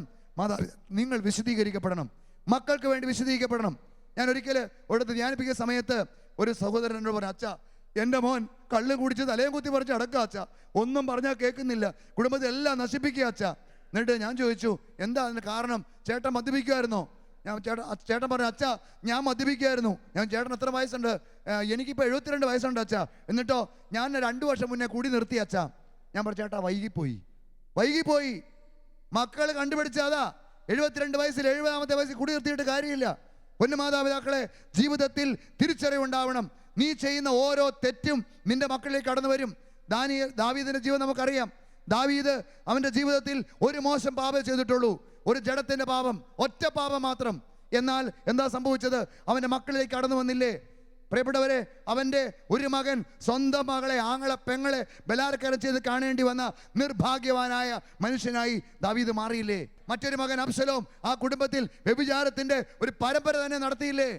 പൊന്നു മാതാപിതാക്കളെ, സ്വയം വിശുദ്ധീകരിക്കപ്പെട്ടിട്ടില്ലെങ്കിൽ കുടുംബങ്ങൾ തകർക്കപ്പെടും. പറയാമോ ഹല്ലേലൂയ? സന്തോഷം, ഹല്ലേലൂയ. ഇത് പറയുമ്പോൾ എന്നെ കേൾക്കുന്ന ഏതെങ്കിലും ചില മാതാപിതാക്കൾ ഇപ്പോൾ കണ്ണീരൊഴുക്കുന്നുണ്ടാവാം. എൻ്റെ മകനെ, എൻ്റെ മകളെ ഞാൻ നല്ല രീതിയിൽ പഠിപ്പിച്ചിട്ടും വിശ്വാസം പരിശീലിപ്പിച്ചിട്ടും ഞാൻ വിശുദ്ധ ജീവൻ നയിച്ച് കാണിച്ചു കൊടുത്തിട്ടും ആ മക്കൾ വഴിതെറ്റിയല്ലോ എന്ന് കരയുന്ന ഏതെങ്കിലും മാതാപിതാക്കൾ ഇതിപ്പോൾ ശ്രമിക്കുന്നുണ്ടെങ്കിൽ, പ്രിയ മാതാവേ, പ്രിയ പിതാവേ, ഞാൻ പറയും, നിങ്ങൾ കരയണ്ട. നിങ്ങൾ ഇങ്ങനെ പ്രാർത്ഥിക്കണം. അവർക്ക് വേണ്ടി ദൈവസന്നിധിയിൽ നിലവിളിച്ച് പ്രാർത്ഥിക്കണം. ദൈവഭക്തി പരിശീലിപ്പിച്ച ആഗസ്തീനോസ് എന്ന് പറയുന്ന മകൻ താന്തോന്നിയായി പോയപ്പോൾ 33 കൊല്ലക്കാലം പ്രാർത്ഥിക്കാൻ മോനിക്കാൻ ഒരു പുണ്യവതി ഒരു അമ്മയുണ്ടായതാണ് അവൻ്റെ വിജയം. നിന്റെ മക്കളെ നീ ദൈവഭക്തി പരിശീലിപ്പിച്ചിട്ടും നല്ല രീതിയിൽ വളർത്തിക്കൊണ്ട് വന്നിട്ടും ആ മക്കൾ വഴിതെറ്റിയാൽ നിങ്ങൾ വിഷമിക്കേണ്ട. കണ്ണീരോടെ ദൈവസന്നിധിയിൽ നിലവിളിച്ച് പ്രാർത്ഥിക്കുക. ഇന്നല്ലെങ്കിൽ നാളെ ദൈവരെ തിരിച്ചു കൊണ്ടുവരും. നമ്മൾ വീണ്ടും കാണുന്നുണ്ട് ദാനിയേൽ പ്രവാചകന്റെ പുസ്തകത്തിൽ 13-ാം അധ്യായത്തിൽ ഒരു സഹോദരിയെക്കുറിച്ച്. അവളുടെ പേര് സൂസന്ന എന്നാണ്. സുന്ദരിയും സുശീലിയുമായ ഈ സൂസന്നായിക്ക് ഒരു വലിയ പ്രലോഭനം ഉണ്ടായി. എന്താണെന്നറിയാമോ? ഒരു പാപം ചെയ്യാനുള്ള പ്രലോഭനം. ന്യായാധിപന്മാര് അവളോട് പ്രേരിപ്പിച്ചു, സുന്ദരിയായ നീ ഞങ്ങളോടൊപ്പം ശയിച്ചില്ലെങ്കിൽ ഞങ്ങൾ നിങ്ങൾക്കെതിരെ വ്യാജാരോപണം നടത്തി, വ്യഭിചാര കുറ്റം നടത്തി, കല്ലെറിഞ്ഞു കൊല്ലും. 2 ഓപ്ഷനാണ്, ഒന്നെങ്കിൽ മരിച്ചു കൊള്ളുക, ഇല്ലെങ്കിൽ പാപം ചെയ്യാൻ തുനിഞ്ഞുകൊള്ളുക. എന്നാൽ 13-ാം അധ്യായത്തിന്റെ 3-ാം വാക്യം പറയുകയാണ്, അവരുടെ മാതാപിതാക്കന്മാർ നീതിനിഷ്ഠരായിരുന്നു. ചെറുപ്പകാലം മുതൽ തന്നെ മോശയുടെ നിയമങ്ങളും ചട്ടങ്ങളും ഈ പെൺകുട്ടിയെ പഠിപ്പിച്ചിട്ടുണ്ടായിരുന്നു. ആരെ? സൂസന്നായെ. അവിടെ എന്ത് സംഭവിച്ചു? അവൾ പറഞ്ഞു, പാപത്തേക്കാൾ മരണം, പാപത്തേക്കാൾ മരണം. അങ്ങനെ പാപം ചെയ്യാൻ കൂട്ടാക്കാതെ അവളെ രക്ഷിക്കാൻ ഒടേ തമ്പുരാൻ ദാനിയേൽ എന്ന പ്രവാചകനെ അയച്ച് അവളെ രക്ഷിക്കുകയും ആ ന്യായാധിപന്മാരെ ശിക്ഷിക്കുകയും ചെയ്ത സംഭവം 13-ാം അധ്യായം നമ്മൾ കാണുന്നുണ്ട്. പ്രിയപ്പെട്ട മാതാപിതാക്കളെ, കൊച്ചു പ്രായത്തിൽ തന്നെ മക്കൾക്ക് ചില നല്ല നല്ല പാഠങ്ങൾ, വിശുദ്ധിയുടെ പാഠങ്ങൾ, ദൈവഭക്തിയുടെ പാഠങ്ങൾ പഠിപ്പിച്ചു കൊടുക്കണം. നമുക്ക് എല്ലാവർക്കും അറിയാവുന്ന ഒരു സംഭവം ഉണ്ടല്ലോ. ഒരു പെൺകുട്ടി യൂറോപ്പിലാണ് ജനിച്ചു വളർന്നത്. ജീവിക്കുന്ന സാഹചര്യം മുഴുവൻ പാപഭംഗിലമായ സാഹചര്യമാണ്. ആ പാപഭംഗിലമായ സാഹചര്യം ജീവിക്കുവരുന്ന 11 വയസ്സും ഏതാനും മാസങ്ങളുള്ള ആ മകളോട് അമ്മ കൊച്ചു പ്രായത്തിൽ പറഞ്ഞു കൊടുത്തു, മോളെ, ഒറ്റ കാര്യമേ ഉള്ളൂ, ഈ ലോകത്തിൽ നീ വിശുദ്ധിയോടെ ജീവിക്കണം. അമ്മയെ കണ്ടു പഠിക്ക്, വിശുദ്ധിയോടെ ജീവിക്കണം. നീ ഈ ലോകത്തിൽ പാപം ചെയ്തതിനേക്കാൾ ഈ അമ്മ ആഗ്രഹിക്കുന്നത് നീ മരിച്ചു വീഴാനാ. ആ കുഞ്ഞിൻ്റെ തലയിൽ അത് കയറി. പ്രിയപ്പെട്ട സഹോദരങ്ങളെ, അവസാനം എല്ലാവരെയും പോലെ അവളെയും പിശാച് പ്രലോഭിപ്പിച്ചു. അലക്സാണ്ടർ എന്ന് പറയുന്ന ഒരു മകനിലൂടെ വന്ന് പറഞ്ഞു, വാടോ, നമുക്ക് പാപം ചെയ്യാം, നമുക്ക് പുറത്തു പോകാം. അവൾ പറഞ്ഞില്ല. വീണ്ടും വീണ്ടും പറഞ്ഞു, എന്നിട്ട് കൂട്ടുകാരൊക്കെ ചെയ്യുന്നില്ലേ, നീ വാ, നമുക്ക് പോകാം. അവൾ പറഞ്ഞില്ല. അവസാനം അവൻ വന്നു, വളരെ കോപാക്രാന്തനായി വന്നു, കയ്യിലൊരു കത്തിയുമായി. ദേ നോക്ക്, നീ എനിക്ക് പാപത്തിന് കൂട്ടുന്നില്ലെങ്കിൽ നിന്നെ കഷ്ണം കഷ്ണമാക്കും. അവൾ പറഞ്ഞു, അലക്സാണ്ടർ, നീ എന്നെ കഷ്ണം കഷ്ണമാക്കിയാലും ഈ ശരീരത്തിൽ ജീവനുള്ളിടത്തോളം കാലം ഞാൻ പാപം ചെയ്യില്ല. അവൻ കയ്യിലിരുന്ന കത്തിയെടുത്ത് മാറി മാറി കുത്തി. പ്രിയപ്പെട്ട സഹോദരങ്ങളെ, വെറും 12 വയസ്സ് മാത്രം പ്രായമുള്ള ആ പെൺകുട്ടി പാപത്തേക്കാൾ മരണമെന്ന് ഉച്ചരിച്ചുകൊണ്ട് അവൾ വീരമൃത്യു വരിച്ചു. ഇന്ന് സ്വർഗത്തിൽ നമുക്ക് വേണ്ടി മധ്യസ്ഥം വഹിക്കുന്ന ഒരു പെൺകുട്ടി വിശുദ്ധ മരിയ ഗൊരേറ്റി. ഒരമ്മയുടെ ഒരു ഉപദേശമാണ്, ഒരമ്മയുടെ ഉപദേശമാണ്. പ്രിയപ്പെട്ട സഹോദരങ്ങളെ, വിശുദ്ധ മദർ തെരേസയെ കുറിച്ച് ഇങ്ങനെയാണ് പറയുക. ഒരിക്കൽ മദർ തെരേസ തൻ്റെ സ്കൂൾ വിട്ട് വരുന്ന സമയത്ത് 5-ലോ 6-ലോ പഠിക്കുമ്പം ഈ അമ്മ ഇവൾക്ക് ഭക്ഷണം വിളമ്പി കൊടുത്തിട്ട് അടുത്ത വീട്ടിലോട്ട് ഓടുന്നതാണ്. ഒരു ദിവസം ഇവളും അമ്മയുടെ പുറകെ പോയി എവിടെയാണെന്ന് അറിയാൻ വേണ്ടി ചെന്നപ്പോഴാണ് അറിയുന്നത്, തൊട്ടപ്പുറത്തെ ഒരു വീട്ടിൽ ശരീരം മുഴുവൻ വ്രണം ബാധിച്ചു കിടക്കുന്ന ഒരു സഹോദരിയെ സ്പഞ്ച് ബാത്ത് കൊടുത്ത് മരുന്ന് കൊടുത്ത് അവളെ പരിചരിക്കുന്ന അമ്മയുടെ ചിത്രമാണ് ഈ കൊച്ചിൻ്റെ മനസ്സിൽ പതിഞ്ഞത്. കൊച്ചു പ്രായത്തിൽ. വർഷങ്ങൾക്കപ്പുറത്ത് പ്രിയപ്പെട്ട സഹോദരങ്ങളെ, കൽക്കട്ട തെരുവീഥികളിൽ തെരുവ് നായ്ക്കൾ നക്കിത്തുടച്ചുകൊണ്ടിരുന്ന അനേകരെ മാറോട് ചേർത്ത് പിടിച്ച് ആ അമ്മ പറഞ്ഞു, ഈശോ നിന്നെ സ്നേഹിക്കുന്നു, ഞാനും നിന്നെ സ്നേഹിക്കുന്നു. ഇന്ന് 166 രാജ്യങ്ങളിൽ ഉപവിയുടെ സഹോദരിമാർക്ക് ആ ഒരു സഭയ്ക്ക് നേതൃത്വം കൊടുത്ത് വിശുദ്ധ പദവിയിലെത്തിയ വിശുദ്ധ മദർ തെരേസയുടെ ജീവിതത്തിലേക്ക് കടന്നു വന്നത് ഒരു അമ്മയുടെ പ്രചോദനമാണ്. പറയാമോ ഹല്ലേലൂയ? സന്തോഷത്തോടെ ഹല്ലേലൂയ. യേശുവേ നന്ദി, യേശുവേ സ്തുതി. ഞാൻ നിങ്ങളോട് ചോദ്യം ചോദിക്കാം. പ്രിയ മാതാപിതാക്കളെ, ചോദ്യത്തിന് ഉത്തരം പറയണം.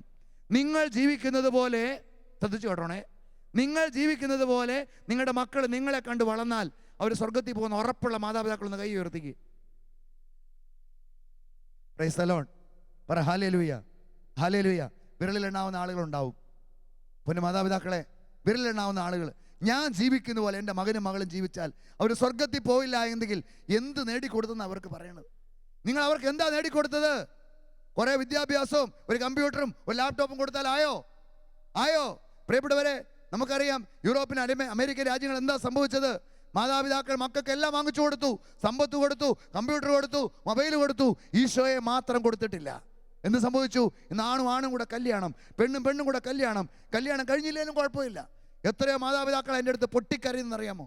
പ്രിയപ്പെട്ടവരെ, ഞാൻ ഒരിക്കൽ എൻ്റെ അടുത്ത് 200 കിലോമീറ്റർ യാത്ര ചെയ്ത് ഒരു സഹോദരി വന്ന് എന്നോടൊരു കാര്യം പങ്കുവെച്ചു. അച്ഛാ, എൻ്റെ മോക്ക് വേണ്ടി ഒന്ന് പ്രാർത്ഥിക്കണം അച്ഛാ. ചോദിച്ചു, എന്ത് ചേച്ചി? എൻ്റെ അച്ഛാ, അവള് കോളേജ് കഴിഞ്ഞ് പുറത്തിറങ്ങിയിട്ടേ ഉള്ളൂ. കഴിഞ്ഞ ദിവസം അവൾ വന്നിട്ട് പറഞ്ഞു ആരെ ഒരാളെ ഇഷ്ടമാണെന്ന്.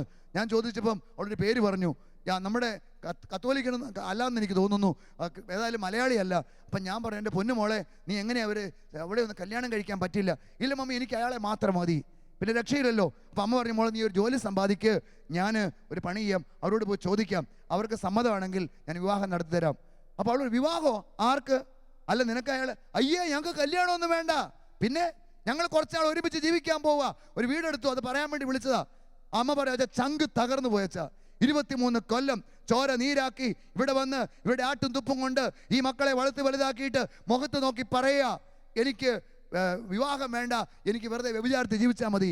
ഞാൻ ചോദിച്ചു, എങ്ങനെയുണ്ട് ചേച്ചി? ചേച്ചിയുടെ ഭർത്താവ് അച്ഛാ പള്ളിയിലും പോവുകയില്ല, പ്രാർത്ഥിക്കുകയില്ല, 24 മണിക്കൂറും കള്ളും കുടിച്ച് തലയും കുത്തി മറിയുന്ന മനുഷ്യൻ. ഞാൻ പറഞ്ഞു, ചേച്ചി കണ്ണീരോടെ പ്രാർത്ഥിക്കുക, എന്ത് ചെയ്യാൻ പറ്റും? എന്ത് ചെയ്യാൻ പറ്റും? പൊന്നു മാതാപിതാക്കളെ, ദൈവത്തിൻ്റെ സന്നിധിയിൽ ദൈവം നിങ്ങളോട് കണക്ക് ചോദിക്കുന്ന ദിവസമുണ്ട്. കണക്ക് ചോദിക്കുന്ന ദിവസമുണ്ട്. ഞാൻ ഓർക്കാണ്, ഒരിക്കൽ ഞാനൊരു ധ്യാനം നടത്തിയപ്പോൾ ആ ധ്യാനത്തിൽ പങ്കെടുക്കാനായിട്ട് വരാതിരുന്ന കുറച്ച് പേരുണ്ട്. അപ്പോൾ അവരെക്കുറിച്ച് വികാരിച്ച് എനിക്ക് ഒരു കംപ്ലയിൻറ്റ് പറഞ്ഞു തന്നു. അച്ഛാ, ഈ ഒരു ഏതാനും വ്യക്തിയോട് വന്നു കഴിഞ്ഞാൽ ഈ ഇടവകയിൽ എല്ലാം ഒരു ധ്യാനത്തിൽ വരും, അതുകൊണ്ട് അവർക്ക് അച്ഛനൊന്ന് വിളിക്കാവോ എന്ന് ചോദിച്ചു.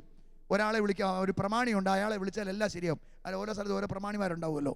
അപ്പോൾ ഞാൻ പറഞ്ഞു, ചേട്ടാ ഒരാളെ വിളിക്കുന്ന ശരിയല്ലല്ലോ, അതുകൊണ്ട് അവരെല്ലാവരുടെ ലിസ്റ്റ് ഇത് അധികം പേരൊന്നുമില്ല, ഞാൻ അവർക്കൊരു എഴുത്തെഴുതി. അത് ഇന്ന് മാതാപിതാക്കൾക്ക് മക്കൾക്കും വേണ്ടിയുള്ള ക്ലാസ്സാണ്, അതുകൊണ്ട് ദൈവത്തെ ഓർത്ത് നിങ്ങളൊരു ദിവസം വരണമെന്ന് പറഞ്ഞു. പ്രിയപ്പെട്ട സഹോദരങ്ങളെ, ഏതായാലും ഈ പ്രമാണി വന്നു കേട്ടോ. അയാൾ അവിടെ വന്നു, ധ്യാനം പുറത്തു നിന്നൊക്കെ കേട്ടു. ധ്യാനമൊക്കെ കഴിഞ്ഞില്ല, അവസാന ദിവസമാണ്. ഞാൻ സങ്കീർത്തി അയാൾ കയറി വന്നു, എന്നിട്ടൊരു ഷെയ്ക്കാനൊക്കെ തന്നു. ഫാദർ എഴുത്തെഴുതിയിട്ട് വന്ന ആളാണ്. പേര് പറഞ്ഞു. എനിക്ക് മനസ്സിലായി ചേട്ടൻ പ്രമാണിയാണെന്ന്. ഞാൻ പറഞ്ഞു, ഓ ചേട്ടൻ വന്നല്ലേ, സന്തോഷം ചേട്ടാ, ഏതായാലും ദൈവം നിങ്ങളുടെ കുടുംബത്തെ അനുഗ്രഹിക്കട്ടെ. ഉടനെ ചേട്ടൻ പറഞ്ഞു, അല്ല അച്ഛന് ഞങ്ങൾക്കോട്ട് കുറേ താങ്ങുന്നുണ്ടായിരുന്നല്ലോ. ഞാൻ എന്തോന്ന് താങ്ങി? അല്ല, ഞങ്ങൾ കള്ളു കുടിച്ചാൽ ഞങ്ങളുടെ മക്കൾ കള്ളുകൂടിയന്മാരാവും. ഞാൻ പറഞ്ഞു, ചേട്ടാ ഞാൻ താങ്ങിയതൊന്നും അല്ല, ഞാൻ ദൈവത്തിൻ്റെ വചനം പറഞ്ഞതാ. ഉടനെ ചേട്ടൻ പറഞ്ഞു, എൻ്റെ പൊന്നച്ഛ, അച്ഛനേക്കാൾ കൊല കൊമ്പന്മാർ ധ്യാനഗുരുക്കന്മാരെ ഞാൻ കണ്ടിട്ടുണ്ട്, അതിന് വലിയ പ്രസംഗം കേട്ടിട്ടുണ്ട്. എൻ്റെ പൊന്നച്ഛ, ആരെന്ത് പറഞ്ഞാലും അച്ഛ, ഞാൻ കള്ളു കുടിച്ചാൽ എൻ്റെ മക്കൾ കള്ളു കുടിക്കാൻ എനിക്ക് ഉറപ്പാ അച്ഛാന്ന് പറഞ്ഞു. ഞാൻ ചേട്ടൻ എന്താ അത്രമാത്രം ഉറപ്പ്? ചേട്ടൻ എന്താ മക്കളില്ലേ? ചേട്ടൻ പറയും, എനിക്ക് മക്കളുണ്ട് അച്ഛാ, 4 പെങ്കൊച്ചുങ്ങളാ, അതുങ്ങളായാലും കള്ളു കുടിക്കുകയല്ലോ. ചേട്ടന് ഭയങ്കര സന്തോഷം. ഞാൻ പറഞ്ഞു, ചേട്ടാ ചെവിയെ നുള്ളിക്കോ, ഈ പെൺകുട്ടികൾ കിട്ടാൻ പോകുന്ന ഭർത്താവ് ചേട്ടനേക്കാൾ വലിയ കള്ളുകൂടിയാണ്. എന്താ ഉറപ്പുള്ളത്? അവർ കണ്ണീര് കുടിക്കുന്ന കാണിൽ എന്താ ഉറപ്പുള്ളത്? ഗലാത്യ ലേഖനം 6-ാം അധ്യായം 7-8 വാക്യങ്ങൾ വചനം പറയുന്നു, നിങ്ങൾക്ക് വ്യാമോഹം വേണ്ട, ദൈവത്തെ കബളിപ്പിക്കാൻ ആർക്കും ആവില്ല. മനുഷ്യൻ വിതയ്ക്കുന്നത് തന്നെ കൊയ്യും. നീ ജഡത്തിന് വേണ്ടി വിതച്ചാൽ ജഡത്തിന് നാശം കൊയ്തെടുക്കും, നീ ആത്മാവിന് വേണ്ടി വിതച്ചാൽ ആത്മാവിൽ നിത്യജീവൻ കൊയ്തെടുക്കും. പ്രിയ സഹോദര സഹോദരി, ഇന്ന് രാത്രിയിൽ നീ വചനം കേൾക്കുമ്പോൾ ഓർക്കണം, നീ വിതയ്ക്കുന്നതനുസരിച്ച് കൊയ്ത്തുണ്ട്. നീ ഗോതമ്പ് വിതച്ചിട്ട് നെല്ല് കൊയ്യാൻ ഓർക്കരുതേ, മാവ് നത്തിട്ട് തേങ്ങ പറിക്കാൻ നോക്കരുത്. നീ എന്ത് വിതയ്ക്കുന്നോ അത് നീ കൊയ്യും. അതുകൊണ്ട് പൊന്നു മാതാപിതാക്കളെ, ഈ വചനം ശ്രമിക്കുമ്പോൾ നിന്റെ ജീവിതത്തിൽ നിന്റെ മക്കളെ പാപത്തിലേക്ക് നയിക്കുന്ന ഏതെങ്കിലും ദുർമാതൃകയുണ്ടെങ്കിൽ അത് ഒഴിവാക്കാൻ നീ തീരുമാനമെടുക്കണം. പറയാമോ ഹല്ലേലൂയ? ഇല്ലെങ്കിൽ തമ്പുരാൻ കർത്താവ് ചോദിക്കും, എടോ സഹോദര, നിനക്ക് സഹോദരി ഒരു കുഞ്ഞിനെ തന്നിട്ട്, തങ്കപ്പെട്ടൊരു സമ്മാനത്തിന് തന്നിട്ട്, നീ പള്ളിയിൽ പോകാത്തത് കൊണ്ട്, നീ പ്രാർത്ഥിക്കാത്തത് കൊണ്ട്, നീ ആത്മീയകാര്യങ്ങൾക്ക് വില കൊടുക്കാത്തത് കൊണ്ട്, നീ മദ്യപിക്കുന്നത് കൊണ്ട് ഈ മക്കൾ അങ്ങനെ ആയാൽ തമ്പുരാൻ കർത്താവ് നമ്മളോട് കണക്ക് ചോദിക്കുന്ന ഒരു ദിവസം ഉണ്ടാവും. പറയാമോ ഹല്ലേലൂയ? സന്തോഷം. ഹല്ലേലൂയ. അതുകൊണ്ട് എൻ്റെ പൊന്നു മാതാപിതാക്കളെ, സഹോദരങ്ങളെ, തീരുമാനമെടുത്ത് പ്രാർത്ഥിക്കുക. എൻ്റെ കുടുംബത്തിന് വേണ്ടി ഞാൻ വിശുദ്ധീകരിക്കപ്പെടും. ഞാൻ ഓർക്കുന്നു, നാളൊരിക്കൽ ഒരു സ്ഥലത്ത് ധ്യാനം കഴിഞ്ഞ്, തൃശ്ശൂർ ഭാഗത്ത് ആണെന്ന് തോന്നുന്നു, ധ്യാനം കഴിഞ്ഞ് പുറത്തിറങ്ങുമ്പോൾ എന്നെ കാണാൻ വേണ്ടി ഒരു സഹോദരൻ വന്നു. അദ്ദേഹം പറഞ്ഞു, അച്ഛൻ പറഞ്ഞ കാര്യം എൻ്റെ ഹൃദയത്തെ വേറെ സ്പർശിച്ചു. ആ ചേട്ടൻ പറഞ്ഞു, ഞാൻ മിലിറ്ററിയിൽ നിന്ന് റിട്ടയർ ചെയ്ത ആളാണ്, വോളണ്ടറി റിട്ടയർമെൻറ്റ് എടുത്ത ആളാണ്. എനിക്ക് കോട്ട കിട്ടും, നിങ്ങൾക്കറിയാമല്ലോ കോട്ട, മദ്യത്തിൻ്റെ കോട്ട കിട്ടും. അത് ഞാൻ അധികമൊന്നും കഴിക്കാറില്ല, വല്ലപ്പോഴും ഒക്കെ കഴിക്കാറുണ്ടായിരുന്നുള്ളൂ. എൻ്റെ വീട്ടിൽ 2 കുപ്പിയുണ്ട്. ഞാൻ തീരുമാനം എടുത്തച്ചാ, ഞാനത് അടിച്ചു പൊട്ടിക്കും. എൻ്റെ മക്കളെ പ്രതി ഞാൻ ഇനി മേലെ ഞാൻ എൻ്റെ വീട്ടിൽ മദ്യം കയറ്റില്ല, ഞാൻ അടിച്ചു പൊട്ടിക്കും. ഞാൻ പറഞ്ഞു, ചേട്ടനെ ദൈവം അനുഗ്രഹിക്കും. ചങ്കൂറ്റമുള്ള മാതാപിതാക്കൾ ഈ വചനം ശ്രവിക്കണമെന്നാണ് ഞാൻ പറയുക. ചങ്കൂറ്റമുള്ള മാതാപിതാക്കൾ വചനം ശ്രമിച്ചിട്ട് എൻ്റെ മകനെ പ്രതി, എൻ്റെ മകളെ പ്രതി എൻ്റെ ജീവിതത്തിലെ ഒരു തിന്മ ഒഴിവാക്കുക തീരുമാനം എടുക്കാൻ നീ ചങ്കൂറ്റം കാണിച്ചാൽ നിന്റെ ജീവിതത്തെ ദൈവം അനുഗ്രഹിക്കും, നിന്റെ മക്കളെ ദൈവം അനുഗ്രഹിക്കും. പറയാമോ ഹല്ലേലൂയ? സന്തോഷം. ഹല്ലേലൂയ. ഇല്ലെങ്കിൽ പ്രിയപ്പെട്ട മാതാപിതാക്കളെ, സഹോദരങ്ങളെ, നമുക്ക് കണ്ണീര് മാത്രമായിരിക്കും ഫലം. ഇന്ന് എനിക്കറിയാം അനേകം കുടുംബങ്ങളിൽ ദൈവഭക്തിയിൽ പരിശീലനം കൊടുത്ത മാതാപിതാക്കൾ, മക്കൾ അനുഗ്രഹം പ്രാപിച്ചിട്ടുണ്ട്. ഞാൻ ഒരു സംഭവം കൂടി പറഞ്ഞ് അവസാനിപ്പിക്കാം. ഞാൻ ഒരിക്കൽ എറണാകുളത്ത് ഒരു കൺവെൻഷൻ നടത്തുകയാണ്. ആ കൺവെൻഷൻ പുറത്ത് ഗ്രൗണ്ടിലാണ് കൺവെൻഷൻ. അപ്പോൾ ആദ്യം കുർബാന പള്ളിക്കകത്താണ്, വിശാലമായ പള്ളി. ആ പള്ളിയിൽ ഏറ്റവും ഫ്രണ്ടിൽ 3 പേര് നിൽപ്പുണ്ട്. 2 ആൺകുട്ടികളും നടുക്കൊരു അപ്പനും. ഏറ്റവും ഫ്രണ്ടിൽ വന്ന് ഭയഭക്തിയോടുകൂടി കുർബാനയിൽ പങ്കെടുത്ത് ഏറ്റവും ഫ്രണ്ടിൽ തന്നെ അവർ നിൽക്കുകയാണ്. 2 പേരും നല്ല പൊക്കമുള്ള ആൺകുട്ടികളും അപ്പൻ നടുക്കും. അത് കഴിഞ്ഞ് എല്ലാവരും സീറ്റ് പിടിക്കാൻ വേണ്ടി ഓടുമ്പം ഇവരവിടെ നിന്ന് മുട്ടുകുത്തി പ്രാർത്ഥിച്ച് പതുക്കെ സാവകാശമാണ് ഇറങ്ങിപ്പോവുക.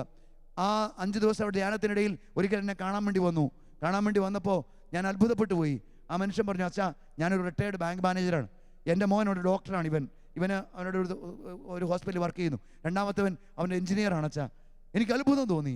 ആ എഞ്ചിനീയർ ഡോക്ടറും ആ എഞ്ചിനീയറും ഡോക്ടറും ആ അപ്പൻ്റെയോടൊപ്പം വന്ന് അവിടെ ഒരുമിച്ച് നിന്ന് മുട്ടുകുത്തി പ്രാർത്ഥിക്കുക. അവരൊരുമിച്ച് ഭക്തിയോടെ കാണുമ്പോൾ എനിക്ക് ഒത്തിരി അഭിമാനം തോന്നി. പ്രിയപ്പെട്ട മാതാപിതാക്കളെ, സഹോദരങ്ങളെ, ഇന്ന് മാതാപിതാക്കളും മക്കളും ഒരുമിച്ച് പള്ളിയിൽ പോകുന്ന പോലും കാണാൻ പറ്റാത്ത ഒരവസ്ഥയായി മാറിയിരിക്കുന്നു. എപ്പോഴെങ്കിലുമൊക്കെ ഏതെങ്കിലും നേരത്ത് പള്ളിയിൽ പോയി പറ്റിയ കുർബാന കണ്ടു, ഇല്ലെങ്കിൽ കണ്ടില്ല. സന്ധ്യാപ്രാർത്ഥന അനേകം കുടുംബങ്ങളിൽ നിന്നില്ല. ഒരു വൈകുന്നേരം 6 മണിയാകുമ്പം നമ്മുടെ ചേട്ടന്മാർക്ക് ഒരു ടൗണിൽ പോക്കുണ്ട്, ടൗണിലോട്ടൊരു പോക്ക്. എന്നിട്ടോ അവിടെ എത്തിക്കഴിയുമ്പോൾ ഒരു 7:30, 8:30, 9 ആകുമ്പോൾ ഒരു കോൾ വരും. ഇടോ ഞാൻ വരുമ്പോൾ ഇത്തിരി വൈകും കേട്ടോ, അതിന് മുമ്പ് എല്ലാം കഴിഞ്ഞേക്കണം. എന്താ എല്ലാം കഴിയേണ്ടത്? അലക്ക്, കുളി, പ്രാർത്ഥന എല്ലാം കഴിയണം. പിന്നെ അതിന് നേരെയില്ല. പിന്നെ മാതാപിതാക്കളെ, സഹോദരങ്ങളെ, ഞാൻ പറയാം, ഒരു 7 മണിക്ക് 9 മണിക്ക് ഇടയ്ക്ക് ഒരു അരമണിക്കൂർ ഒരുമിച്ചിരുന്ന് പ്രാർത്ഥിക്കാൻ പറ്റാത്ത വിധത്തിൽ നിന്റെ ജീവിതത്തിൽ തിരക്കും, നിന്റെ ജീവിതത്തിൽ ഒത്തിരിയേറെ ബിസിനസ് കാര്യങ്ങളാണോ? ഓർത്തോ, ഇന്നല്ലെങ്കിൽ നാളെ കുടുംബം തകരും. The family pray together will stay together. ഒരുമിച്ച് പ്രാർത്ഥിക്കുന്ന കുടുംബങ്ങൾ മാത്രമേ ഒരുമിച്ച് ജീവിക്കൂ. എഴുന്നേറ്റ് നിൽക്കാം, 2 കരങ്ങൾ സ്വർഗ്ഗത്തേക്ക് ഉയർത്തിപ്പിടിക്കാം. ഇതൊരു ആത്മപരിശോധനയുടെ നിമിഷമാണ്. എൻ്റെ ജീവിതത്തിൽ എനിക്ക് ദൈവം തന്ന സമ്മാനമാണ് മക്കൾ. ആ മക്കൾക്ക് വേണ്ടി ഞാൻ എൻ്റെ ജീവിതത്തിൽ എല്ലാം ഞാൻ വ്യയം ചെയ്യുമ്പോൾ ആ മക്കളെക്കുറിച്ച് ദൈവത്തിൻ്റെ സ്വപ്നം പൂർത്തീകരിക്കാൻ ഞാൻ എൻ്റെ ജീവിത മാതൃക വഴി, എൻ്റെ വിശുദ്ധീകരണം വഴി ഞാൻ എന്തെങ്കിലും ചെയ്യുന്നുണ്ടോ? ഇല്ലെങ്കിൽ പ്രിയ മകനെ, മകളെ, ദൈവസന്നിധിയിൽ നമ്മൾ കുറ്റക്കാരായി മാറും. ഈ രാത്രിയിൽ ഈ ശുശ്രൂഷയിൽ പങ്കെടുക്കുന്നവർ ലോകത്തിൻ്റെ ഏത് കോണിലാണെങ്കിലും കരങ്ങൾ ഉയർത്തിപ്പിടിക്കുക. നിങ്ങളുടെ മക്കളെ സമർപ്പിച്ച് പ്രാർത്ഥിക്കുക. ഒരുപക്ഷെ നിങ്ങളുടെ മക്കൾ പള്ളിയിൽ പോകാത്തവരായിരിക്കാം, പ്രാർത്ഥനയിൽ പങ്കെടുക്കാത്തവരായിരിക്കാം, രോഗികളായിരിക്കാം, തകർച്ചയിലായിരിക്കാം. സാരമില്ല, ദൈവത്തിൻ്റെ അനുഗ്രഹം അവരുടെ കൂടെ ഉണ്ടെങ്കിൽ അതാണ് ഏറ്റവും വലിയ സമ്പത്ത്. കരങ്ങൾ ഉയർത്തി മക്കളെ സമർപ്പിച്ചുകൊണ്ട്, മാതാപിതാക്കളെ സമർപ്പിച്ചുകൊണ്ട് ഒന്ന് ഉറക്കെ സ്തുതിക്കാമോ? യേശുവേ, ഉറക്കെ വിളിക്കുക, യേശുവേ, ഹല്ലേലൂയ, ഹല്ലേലൂയ, ഹല്ലേലൂയ, ഹല്ലേലൂയ, ഹല്ലേലൂയ. പോരാ, സ്വരമുയരട്ടെ. ഓ കർത്താവേ, അങ്ങയുടെ നാമത്തെ വിളിച്ച് പ്രാർത്ഥിക്കുന്ന ഇവരുടെ കുടുംബങ്ങളിലേക്ക് ദൈവശക്തി വ്യാപരിക്കട്ടെ. മക്കൾ യേശുനാമത്തിൽ അനുഗ്രഹം പ്രാപിക്കപ്പെടട്ടെ. മാതാപിതാക്കൾ യേശുവെ മക്കളെ പ്രതി വിശദീകരിക്കപ്പെടാൻ തക്കവിധം അഭിഷേകം നിറയട്ടെ. ഹല്ലേലൂയ, ഹല്ലേലൂയ, ഹല്ലേലൂയ, ഹല്ലേലൂയ. യേശുവേ ആരാധന, ആരാധന. യേശുവേ നന്ദി, യേശുവേ സ്തുതി. Price the Lord. സന്തോഷം. ഹല്ലേലൂയ. ദൈവം നിങ്ങളെയും നിങ്ങളുടെ മക്കളെയും കുടുംബങ്ങളെയും സമൃദ്ധമായി അനുഗ്രഹിക്കട്ടെ.